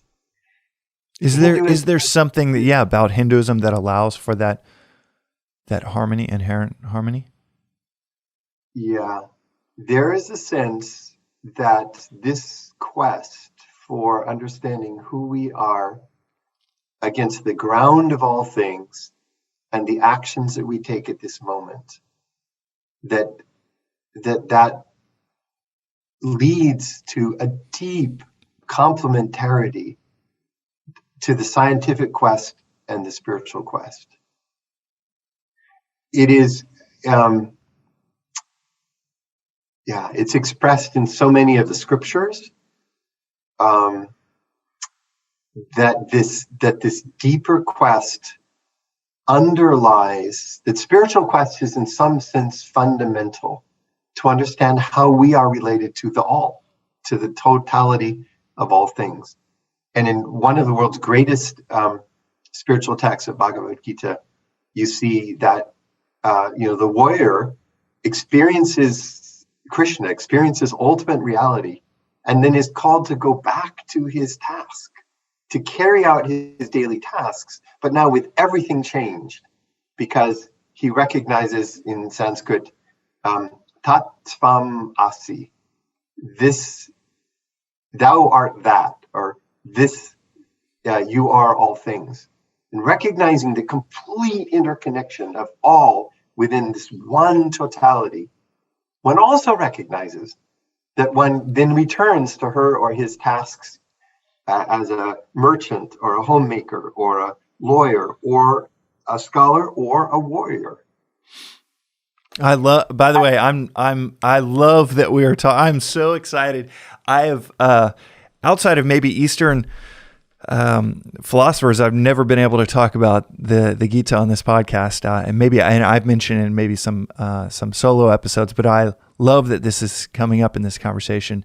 And where does it take you? Well, I love that it's coming up, because I could talk about this for hours, and listeners don't come for me, they come for the guests. So I want to be cognizant of that, but I'm going to indulge a little bit on this conversation because there are so many thoughts that flow out of my mind. I think that for every entrepreneur, I think that Vedanta is going to explode in the next 100 years, because it does. From my limited, I'm just a Texan on the internet, so what do I know? But from my limited perspective, I couldn't agree more that it has such harmony. It's hand in glove in any glove you put it in, which is a pretty good test for whether something can be useful and guiding you. And in any scenario, it, like you said, it's you scratch a physicist in India, and the practitioner. There's a philosophical practitioner just beneath it. They are not at odds with the other, with one another, or at war with one another, and they really do just fit. The Gita, I think, it's the most powerful text for any entrepreneur to read. It's up there with, maybe tied with the Gospels, because it's hard to think of a more capital M, a more powerful capital M mythology than someone like Jesus. This even if you think it's just a fictional creation, this collective idea of the most perfect of us going through the worst possible circumstance of any of us. Like the least deserves it, but must go through torture, death, betrayal, like everything that you could imagine, you could throw at someone. That's phenomenally powerful for an entrepreneur to read. That it's like, no, go into this, lean into what can be just so psychologically ravaging to build something. And that's not even hyperbole. It is, you are, and maybe outside of the first 11 months where it's just pure enthusiasm, you're 16 months in, and feels like the walls are coming in on from every angle in your mind as an entrepreneur. It's so, as Elon Musk put it, it's like starting a company is like chewing glass and staring into the abyss. And that's not hyperbolic. That is, it is, just look at the last 10 years of his life. And imagine even that person with the 10-person staff at the bakery going through COVID. It's not that different than the world wanting Tesla to fail and that bakery going through the last 12 months and someone spent 15 years of their life then building something just to board it up. It is psychologically harrowing. The Gospels are powerful. The Gita is right up there with Krishna and Arjuna and the warrior that you're talking about that is in touch with God and who's his charioteer. I found so much. I will shut up, but I have found so much power and wisdom in the chapters of the Gita where it is essentially, it's such a great narrative of a warrior, the most powerful warrior in the land, right in the center of a battle, of a civil war, talking with his charioteer, which is essentially God, a direct dialogue between the most powerful warrior and God, and the most powerful warrior essentially doesn't want to act, and God's eternal advice is, no, this is what you have to do. And it's just so beautiful. Very short read for listeners, by the way. It's a 800 verse poem, but so you heard the Gita, or you heard this scientist talking about it, and then you found wisdom within the Gita. Tell me about your experience with the Gita, which I guess is one of the cornerstone. It is one of the cornerstone texts of Vedanta.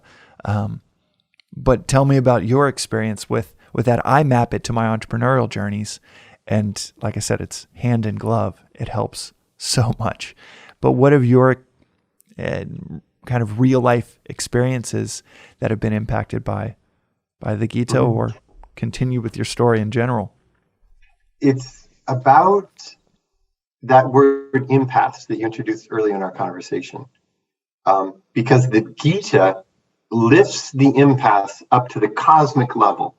So it looks utterly insoluble and then says, this is actually the key to living, not the block to living. So remember, Arjuna is heading into war, and it's his own family. It's a civil war. It's a fighting of the clan within the two clans of the family.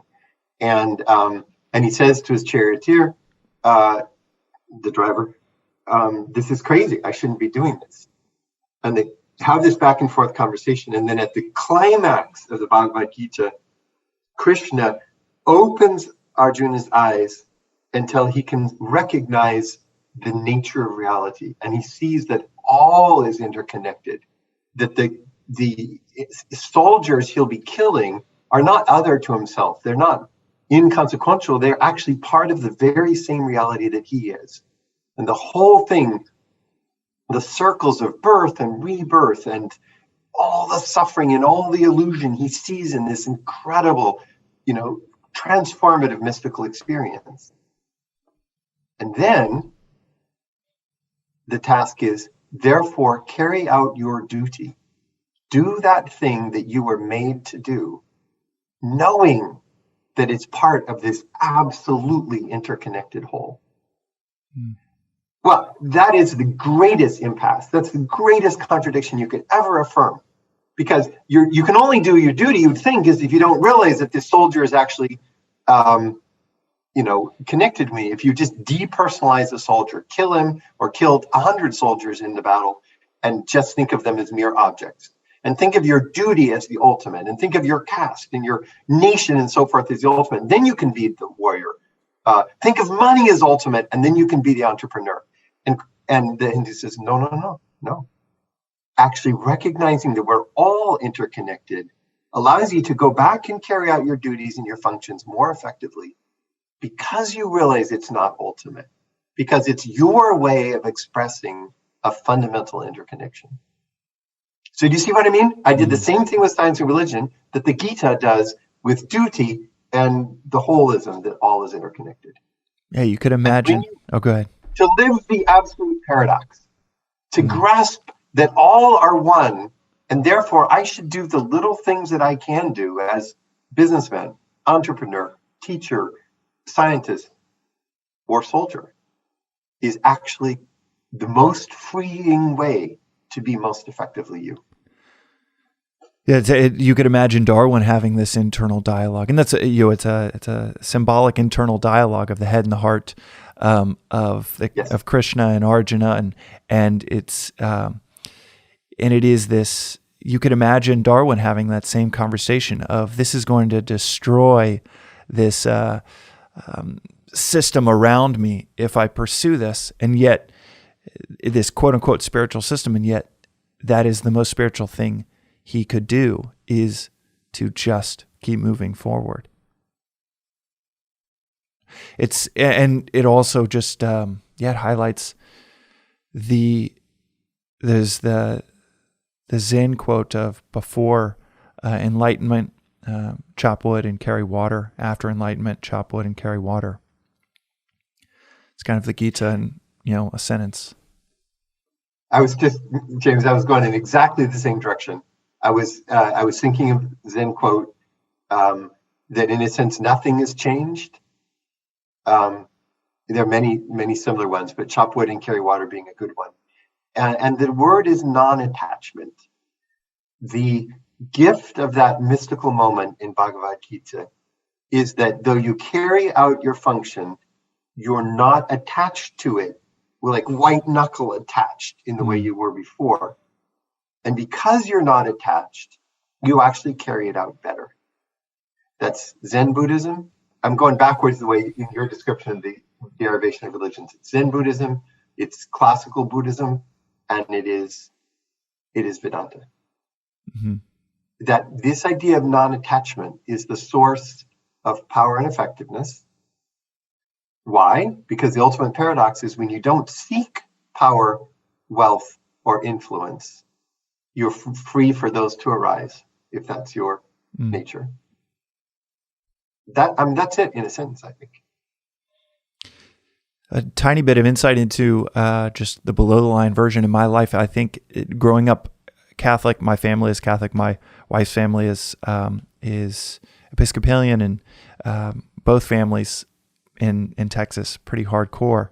And it's always felt a little bit of this war within me to go way outside of that into Eastern philosophy, even though they're not really religions. There's no shoulds and shouldn'ts in Vedanta, for example, and they're not conventionally really in the same realm as philosophies. But it still has always felt like, all right, I'm leaving the community. I never really cared too much about the startup. I will talk about God all the time and philosophical these types of philosophical musings in the startup realm all the time. I just never felt like I was of that community, just found myself entrepreneurially building in that community. But it definitely felt like I was leaving the family. There was this internal civil war within me. And yet, really in the last year or so, I've felt comfortable just continuing putting one foot in front of the other, with some very Bible Belt minded people around me, just knowing this is going to be so confusing for them, so disoriented. One of my best friends recently asked, he was like, "So are you a Hindu now?" And it's it actually makes me sad to be on this. Not that I'm on the other side of it completely. It's still just one foot in front of the other, but to at least have a perspective of looking back and seeing how imprisoning it can be. Scientism, religionism, fundamentalism, how imprisoning it can be to feel like there's a tripwire out there that I can't go beyond that realm, or at least maybe I can internally, but I can't talk about it externally. And that's somewhat, not somewhat, it's very uncomfortable. Have you had, and it goes back to just how I imagine, maybe this isn't how it is, but you on these panels where you're this isolated nexus of science and theology, like, do you find this, have you had that war within yourself in the worlds in which you travel at all? Yeah, there's a freedom that comes when you don't believe that the categories which structure the lives of people around you and the world around you, when you don't believe that those categories are ultimately true, that they're not ultimate, which is really what the Gita is saying. Whatever set of categories you have are left behind, finally.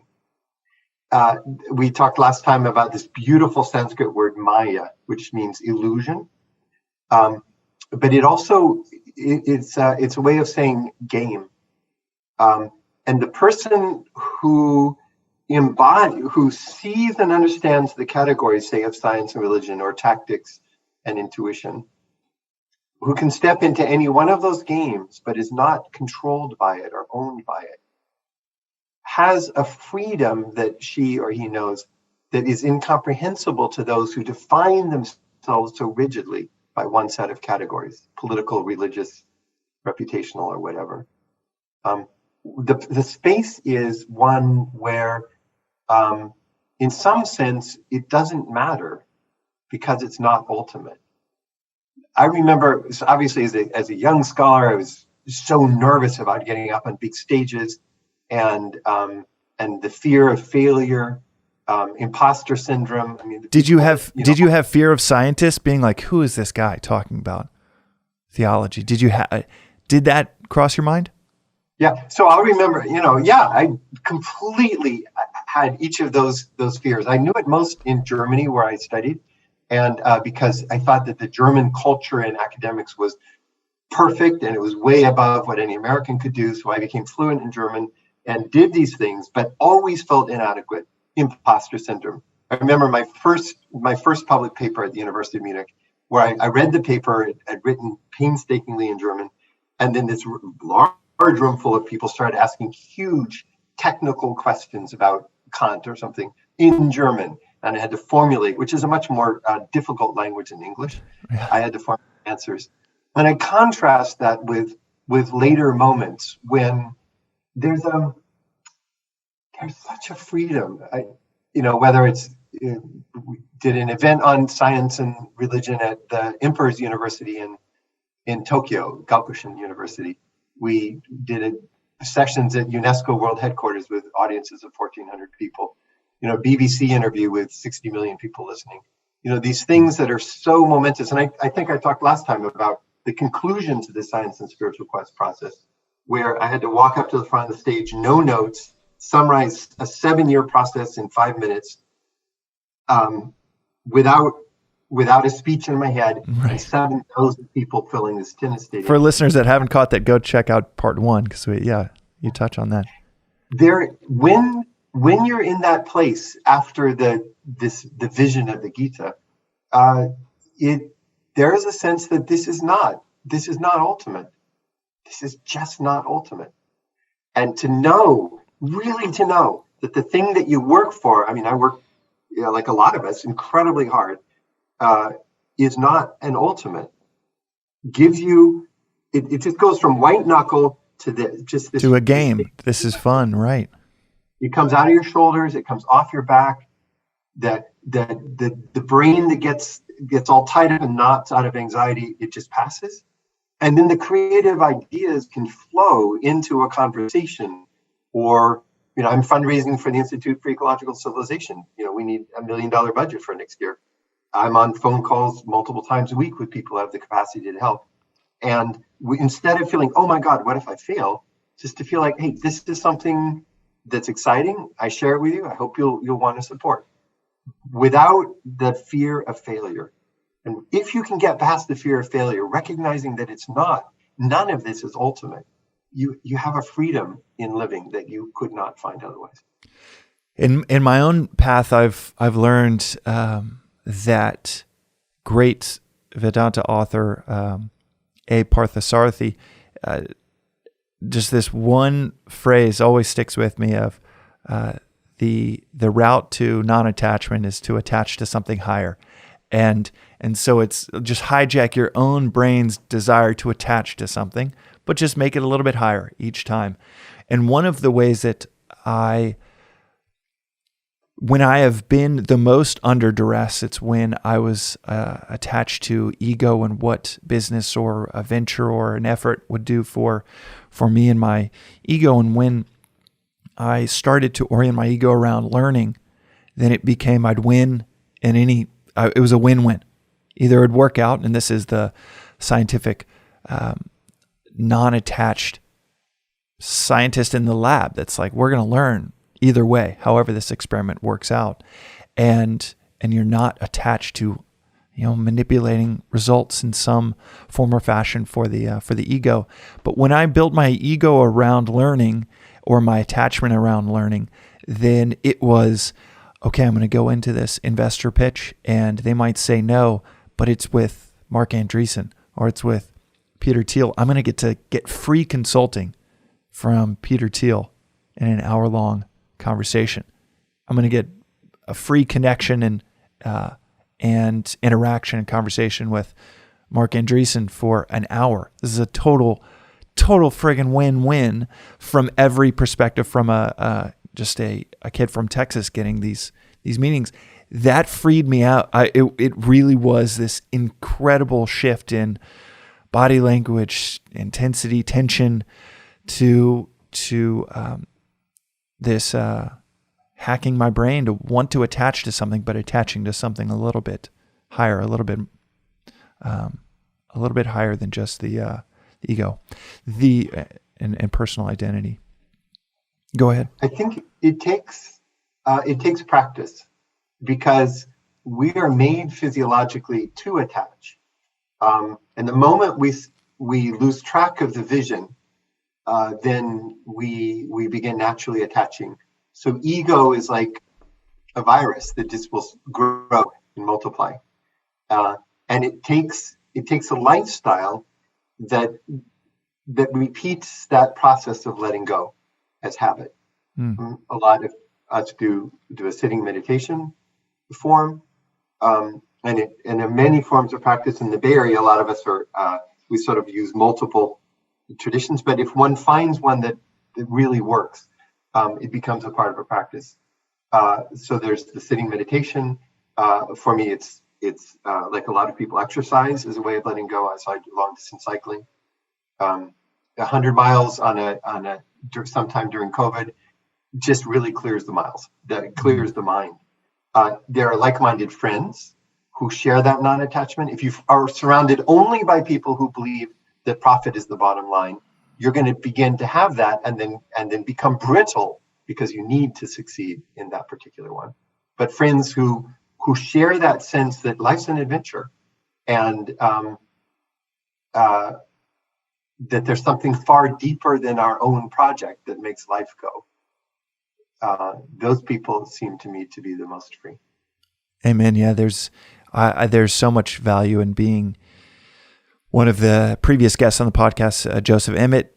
He's a practicing Vedanta teacher, tutor, philosopher, and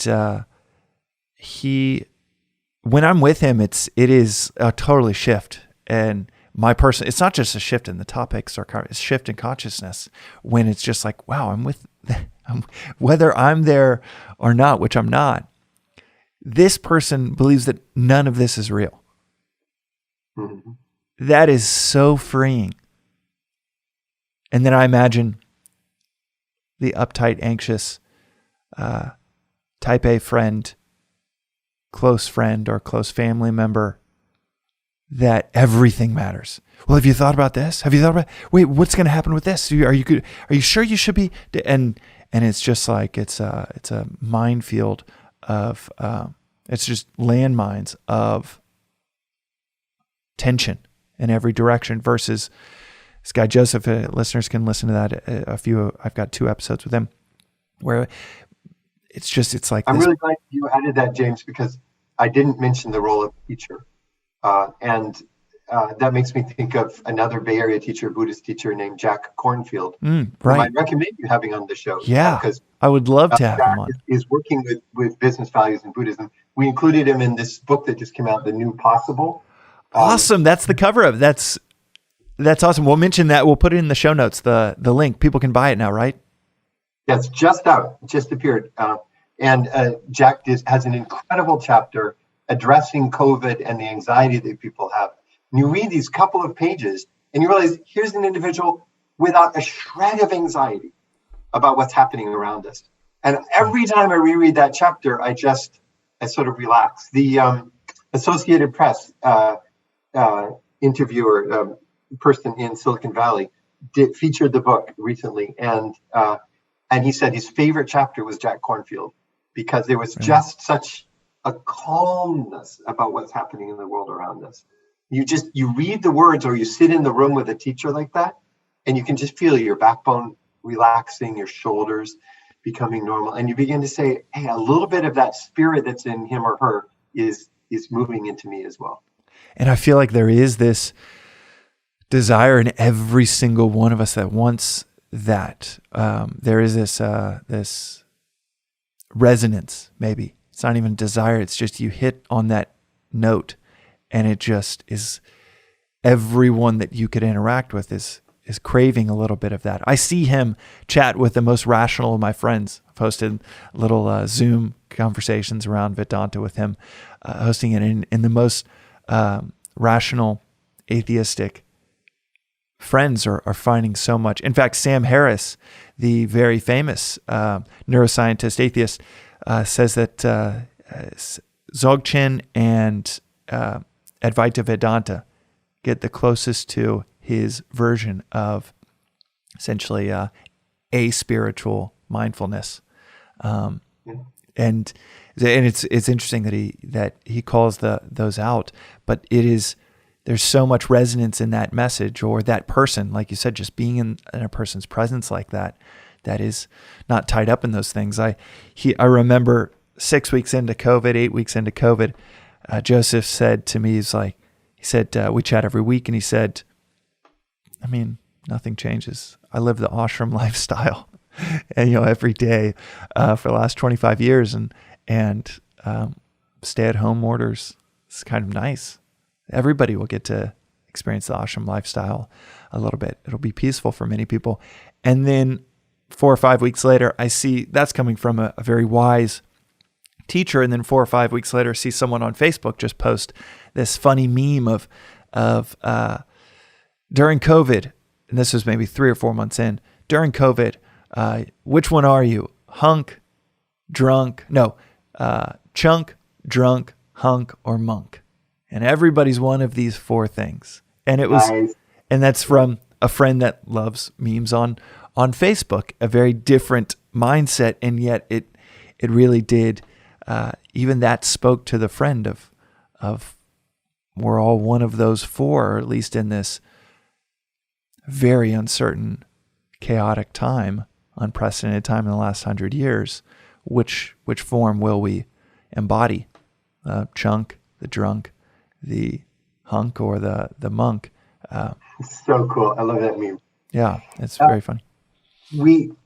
So if you're a person who really wants to succeed, you want to be tactically good, then here's the paradox. This whole podcast discussion is about paradox. To succeed, you have to give up wanting to succeed. No, you have to give up needing to succeed. Wants are okay. You meditate and you say, I have a want. Oh, that's okay. I discovered. Need is white knuckle. That's when you hold on to something and you have to have it. That's weakness. So the person who wants to succeed tactically is the one who paradoxically spends time around a spiritual teacher, spends time recognizing that all successes are in the end empty. No success is ultimate. And having learned that lesson through whatever practices, readings, conversations, she returns to her everyday life and finds herself successful. But the paradox is you're most successful only when you don't need to be successful. Amen to that. I remember being so white-knuckled with things with my last company, and it was when I made the worst decisions, slept the least, strained the most relationships with executives and around me. It's so paradoxically, but it really is, especially when you tie it to the phrase you use, game. You know, a game is an illusion. Like those chess pieces, they're obviously an illusion, and it's made up rules, but there's something freeing of just reminding yourself it's a game. I love the moment when the reporter walked up to Elon Musk and says, hey, there's just been, your stock's done really well today. You just became the richest man in the world. It's like 10:30 in the morning. And he tweeted twice after that. He said, that's strange. Or how weird is that? Or something like that. Yeah. And then there was like a 20-second pause. And then he tweeted, well, back to work, I guess. Yeah. In other words, it's like richest man in the world. Non-attachment. Yeah. The best surfer in the world, this guy, John Florence. And I think surfing is a uniquely spiritual sport because it's an individual sport. It's not, okay, what are the community of people around me saying? How do I phrase the strategy or respond to an interview in a way that's diplomatic for the team? It is the individual. They get to go in any individual direction they want with these responses. And a reporter asked John Florence, is the best surfer in the world right now, after he won his second world championship, asked him, how does it feel to win back-to-back world championships? And he said, I've been surfing since I was 3. I'm going to go surfing tomorrow. Nothing changes. And that's something that I don't think maybe a basketball star could say, because it might not come across the right way, or you got to say, no, this is all for the teammates. But for a surfer, it really is, you either get to take absolute responsibility for it, or you get to respond in a very individualistic way. And yeah, he said, nothing changes. So such a baller move to lay that down and as an answer. And the guy is very, I don't think I've ever heard him talk about anything spiritual, but the way he moves over waves, he is in tune with the universe to a degree that... That's what I was just going to say. I was going to say, it's true when you watch him on the waves. And he's not just trying to say something that sounds cool to the press. If he didn't love the waves, if that wasn't his home, he wouldn't surf the way he does. And so that people notice or don't notice, he could be out alone the next morning by himself for 2 hours. And for him, in a sense, it wouldn't make a difference. Right. And talk about non-clinging and no tension. To be able to surf, you have to be extremely agile for whatever is happening there is no control. Control is a juvenile delusion when you are trying to ride a big wave. And yet when you're building a company, in many ways, I was led to start companies because I thought this would be the the apex of control, being my own boss. I get to make decisions. Oh, this Steve Jobs nut gets to decide every little thing, and all of the questions go to him. All of the decisions go to him, and that seems far better than just being one of umpteen people at someone else's company. I really want to emphasize the role of practice, because ego is like what's the stuff that gets stuck in our blood veins and narrows our blood vessels, like calcium Vasoconstrictor? Yeah. So or calcium deposits or something. Okay. It's like that. It just starts forming little deposits in your brain and your attitude. And I think that what we're talking about may sound like, hey, there's this breakthrough, nothing matters, I'm going to be like John, but in fact, it's a way of living in the world. It's something that one practices constantly. The world is designed to place those calcium deposits of ego throughout our system. It praises the person who's the number one. I'm president of an organization. That the whole org chart says it's you. It's all about you. People will say that all the time, as they'll say they're a great athlete or beautiful person or something like that. And it takes a lot of awareness to recognize, oh, today's making a lot of calcium deposits of ego in me. I'm going to need to do some practices. Not go home and drink the extra bottle of champagne or whatever, but I'm going to, for me, go on a long distance ride. I'm going to spend longer sitting. I'm going to just relax and say, Tat Tavam Asi, I am that whole. I am not that projection that people made. Mm-hmm. I often think of a successful person is like the balloons in the Thanksgiving Day parade. These huge ones, they walk down the streets of Manhattan, and there's like 5 guys down there with ropes. The balloon, so Philip Clayton or Elon Musk is one of those huge balloons. Elon himself, or Philip himself, is down there as one of the guys holding the ropes. For an influential person, there may be hundreds of people managing that persona. Right. Or the brand name of the firm, or the brand name of the individual. And as long as the truth is, you're like the charioteer, the driver. Mm-hmm. You're just one of many. You are not that thing that you're not the brand. You are not a brand. You wake up just like anyone else in the world. You have the same body. You have the same needs. And as long as you never confuse yourself, which is that part of the whole, with that ego ideal, the big inflated balloon full of hot air, then you're where you need to be. As soon as you think you're that balloon and you have a need to be that big, impressive, high, all-dominating balloon, then you're less powerful. Then you're in trouble. You need to clean your system. Right. And it is an illusion that anyone is that. If you think Elon is that balloon, he knows he's not, but it can be, I can feel like this tiny little thing marching down the street, feeling like, man, I wish I was that big balloon up there, like so-and-so or so-and-so. Exactly. And that's not them. There is no one up there. It is a managed perception of a person. It's an illusion. It's Maya. Right. It is completely Maya. The balloon doesn't exist. The balloon is not a person. And you see all the young men and women looking and say, oh, I want to be like you, they'll say, and their eyes have this look in them. Say, oh, I'm going to let that one go. Careful. Right. Well, and I like that you said practice, because it is it's like a virus that you never get rid of. You have to re-inoculate every day, because it is, for me, it could be a lunch with a friend. It could be scrolling through social media and, oh shit, it's coming back in. And this virus, I'm going to catch a cold again, unless I'm very mindful of the nutrition to counteract it. I worked with Jane Goodall, the fantastic champion of monkeys and their habitats over a lot of the period of Science and Spiritual Quest. We had some incredible conversations. She said, when I was in Tanzania, I got malaria, and it's in my system. So at certain times when I'm pushing really hard, she was traveling over 300 days a year at that time.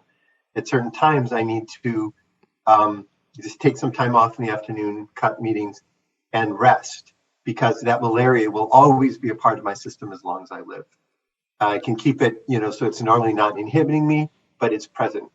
That's how I think of ego. It's there in each one of us. And when we get tired or pushed or stressed, it's going to begin to manifest. If we know that, then like Jane, we take the time off. We make sure that that's back to where it needs to be. The ego's not dominating. The shoulders aren't tight. And then we re-engage with the world.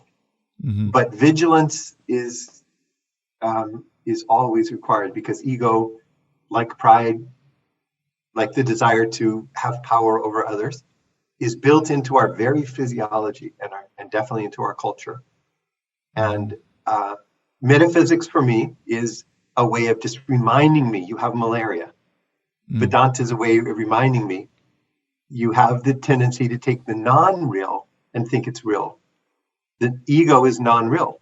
It's not ultimate. We have a tendency to think it's ultimate.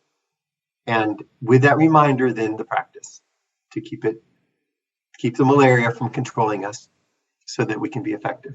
And for those listening, I think it's worth reiterating exactly what we're saying of there's many routes, and meditation isn't just sitting quietly. It's as broad of a term as the term sports. You can meditate while you're on a 100-mile ride. You can meditate on the waves in the ocean. You can meditate sitting quietly. And I mentioned the head of research at I think it was IBM, Chaudhry, who had nonstop meetings at a time of rapid growth of the firm, and told me that as one person left the office, he shook hands, the person turned, was walking out the door, his secretary was standing there with the next top executive or investor or whatever. He breathed 3 times. And that was meditation. He just paused. He let go the accreted stress of the previous meeting and ego, just let it out in 3 deep cleansing breaths.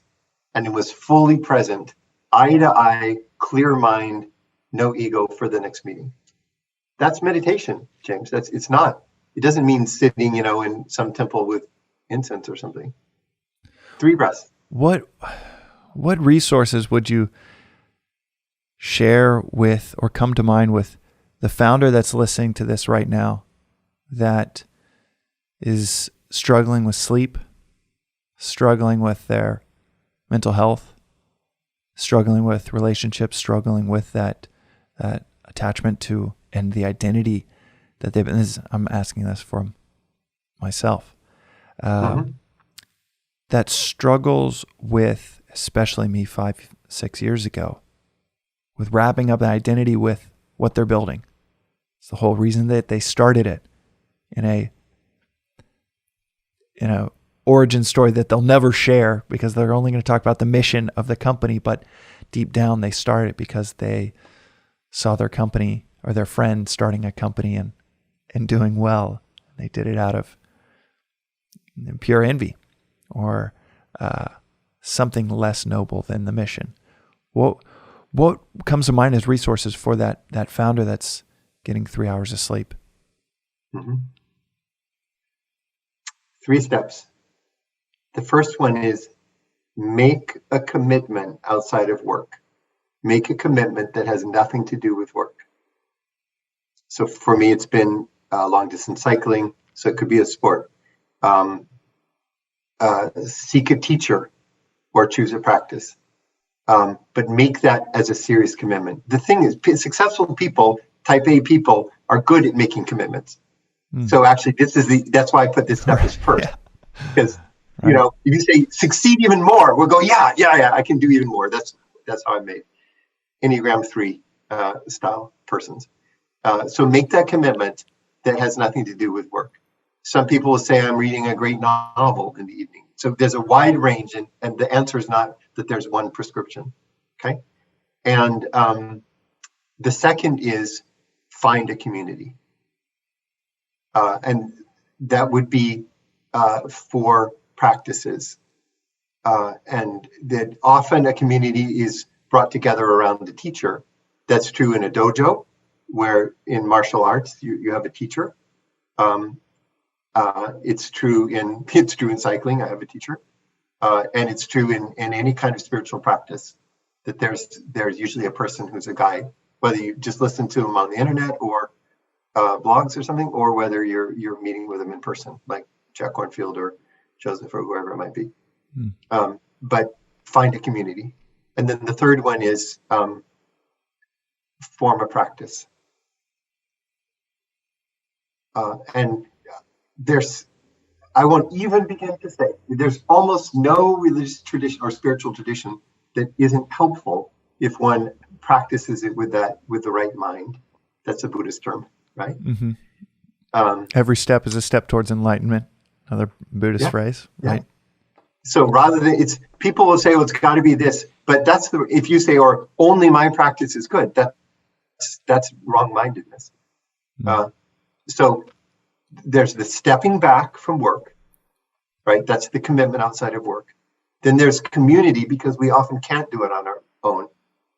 Fellow travelers and a teacher.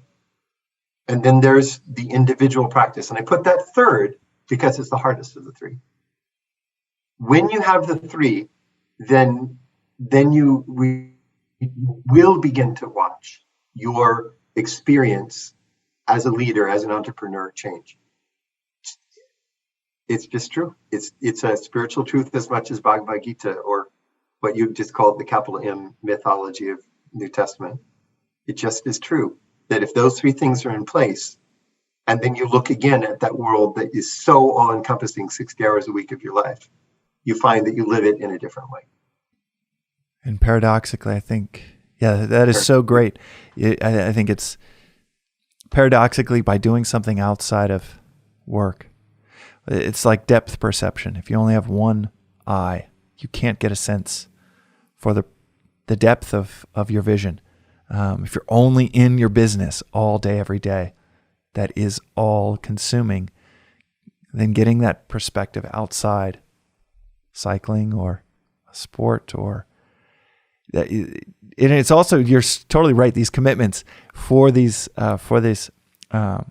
individuals, it is perfectly in biological harmony with how they already think. You will naturally want to get really good at surfing. You'll naturally want to get really good at weightlifting, at jiu-jitsu, at pottery. But it also gives you this non-attachment to the other thing that you might be unhealthily attached to.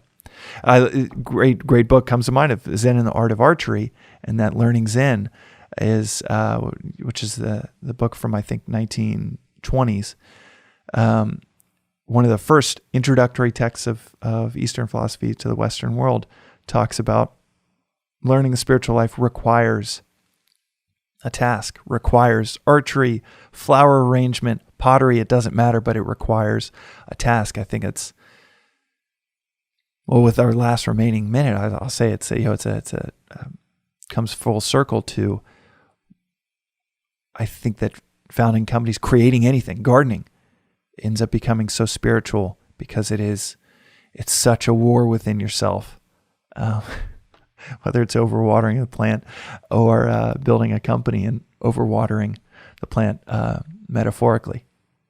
And it's and it goes back to Arjuna and Krishna story of receiving non-attachment won't mean that you are non-active. You'll be active, but you'll be much freer in your action. Mm-hmm. T.S. Eliot, and this is a great closing quote, T.S. Eliot in the Four Quartets speaks of returning to the place where you began and knowing it now for the first time. When you go through this process of the commitment, the community, the practice, and you return to that job, that role that you have, you know it for the first time because you now inhabit it fully. Not with the illusion of self and control, but as the one who is meant to be here, carrying out these functions, me supervising my staff, doing fundraising, organizing programs. You don't go to a different place like Zen. you should close with that great quote from Zen, because that really captures where we got to today. Which one was that? Chopping wood and carrying water, right? Water. After enlightenment, chop wood and carry water. Yeah. Right. That's a beautiful T.S. Eliot quote. That is so beautiful. Well, thank you so much, Philip. This has been a blessing of a conversation, and I can't wait for, if you will indulge, down the road a part 3, because I still feel like we're just getting going in this right at the intersection of your work of science and theology. You touched on it so beautifully. It is all of us in the audience. We are all sitting right at the intersection of our work in the day, which might be scientific in nature, and our thoughts at night, which seem to be much grander than replying to this email or writing that line of code. So thank you so much. And where can people find information about the book? It's New Possible is all over, whether Amazon or whatever your favorite bookseller. I'm listed as the first editor, so it's easy to find me. The New Possible, it's Visions of Our World Beyond Crisis. I mentioned Jack Kornfield, but there are Tristan Harris and Justin Rosenstein and a number of people from our world are featured in that book. Well, we'll put the link in the show notes. Philip, thank you again, and have a great day. And this was my form of practice, this conversation. Thanks, James. Be well.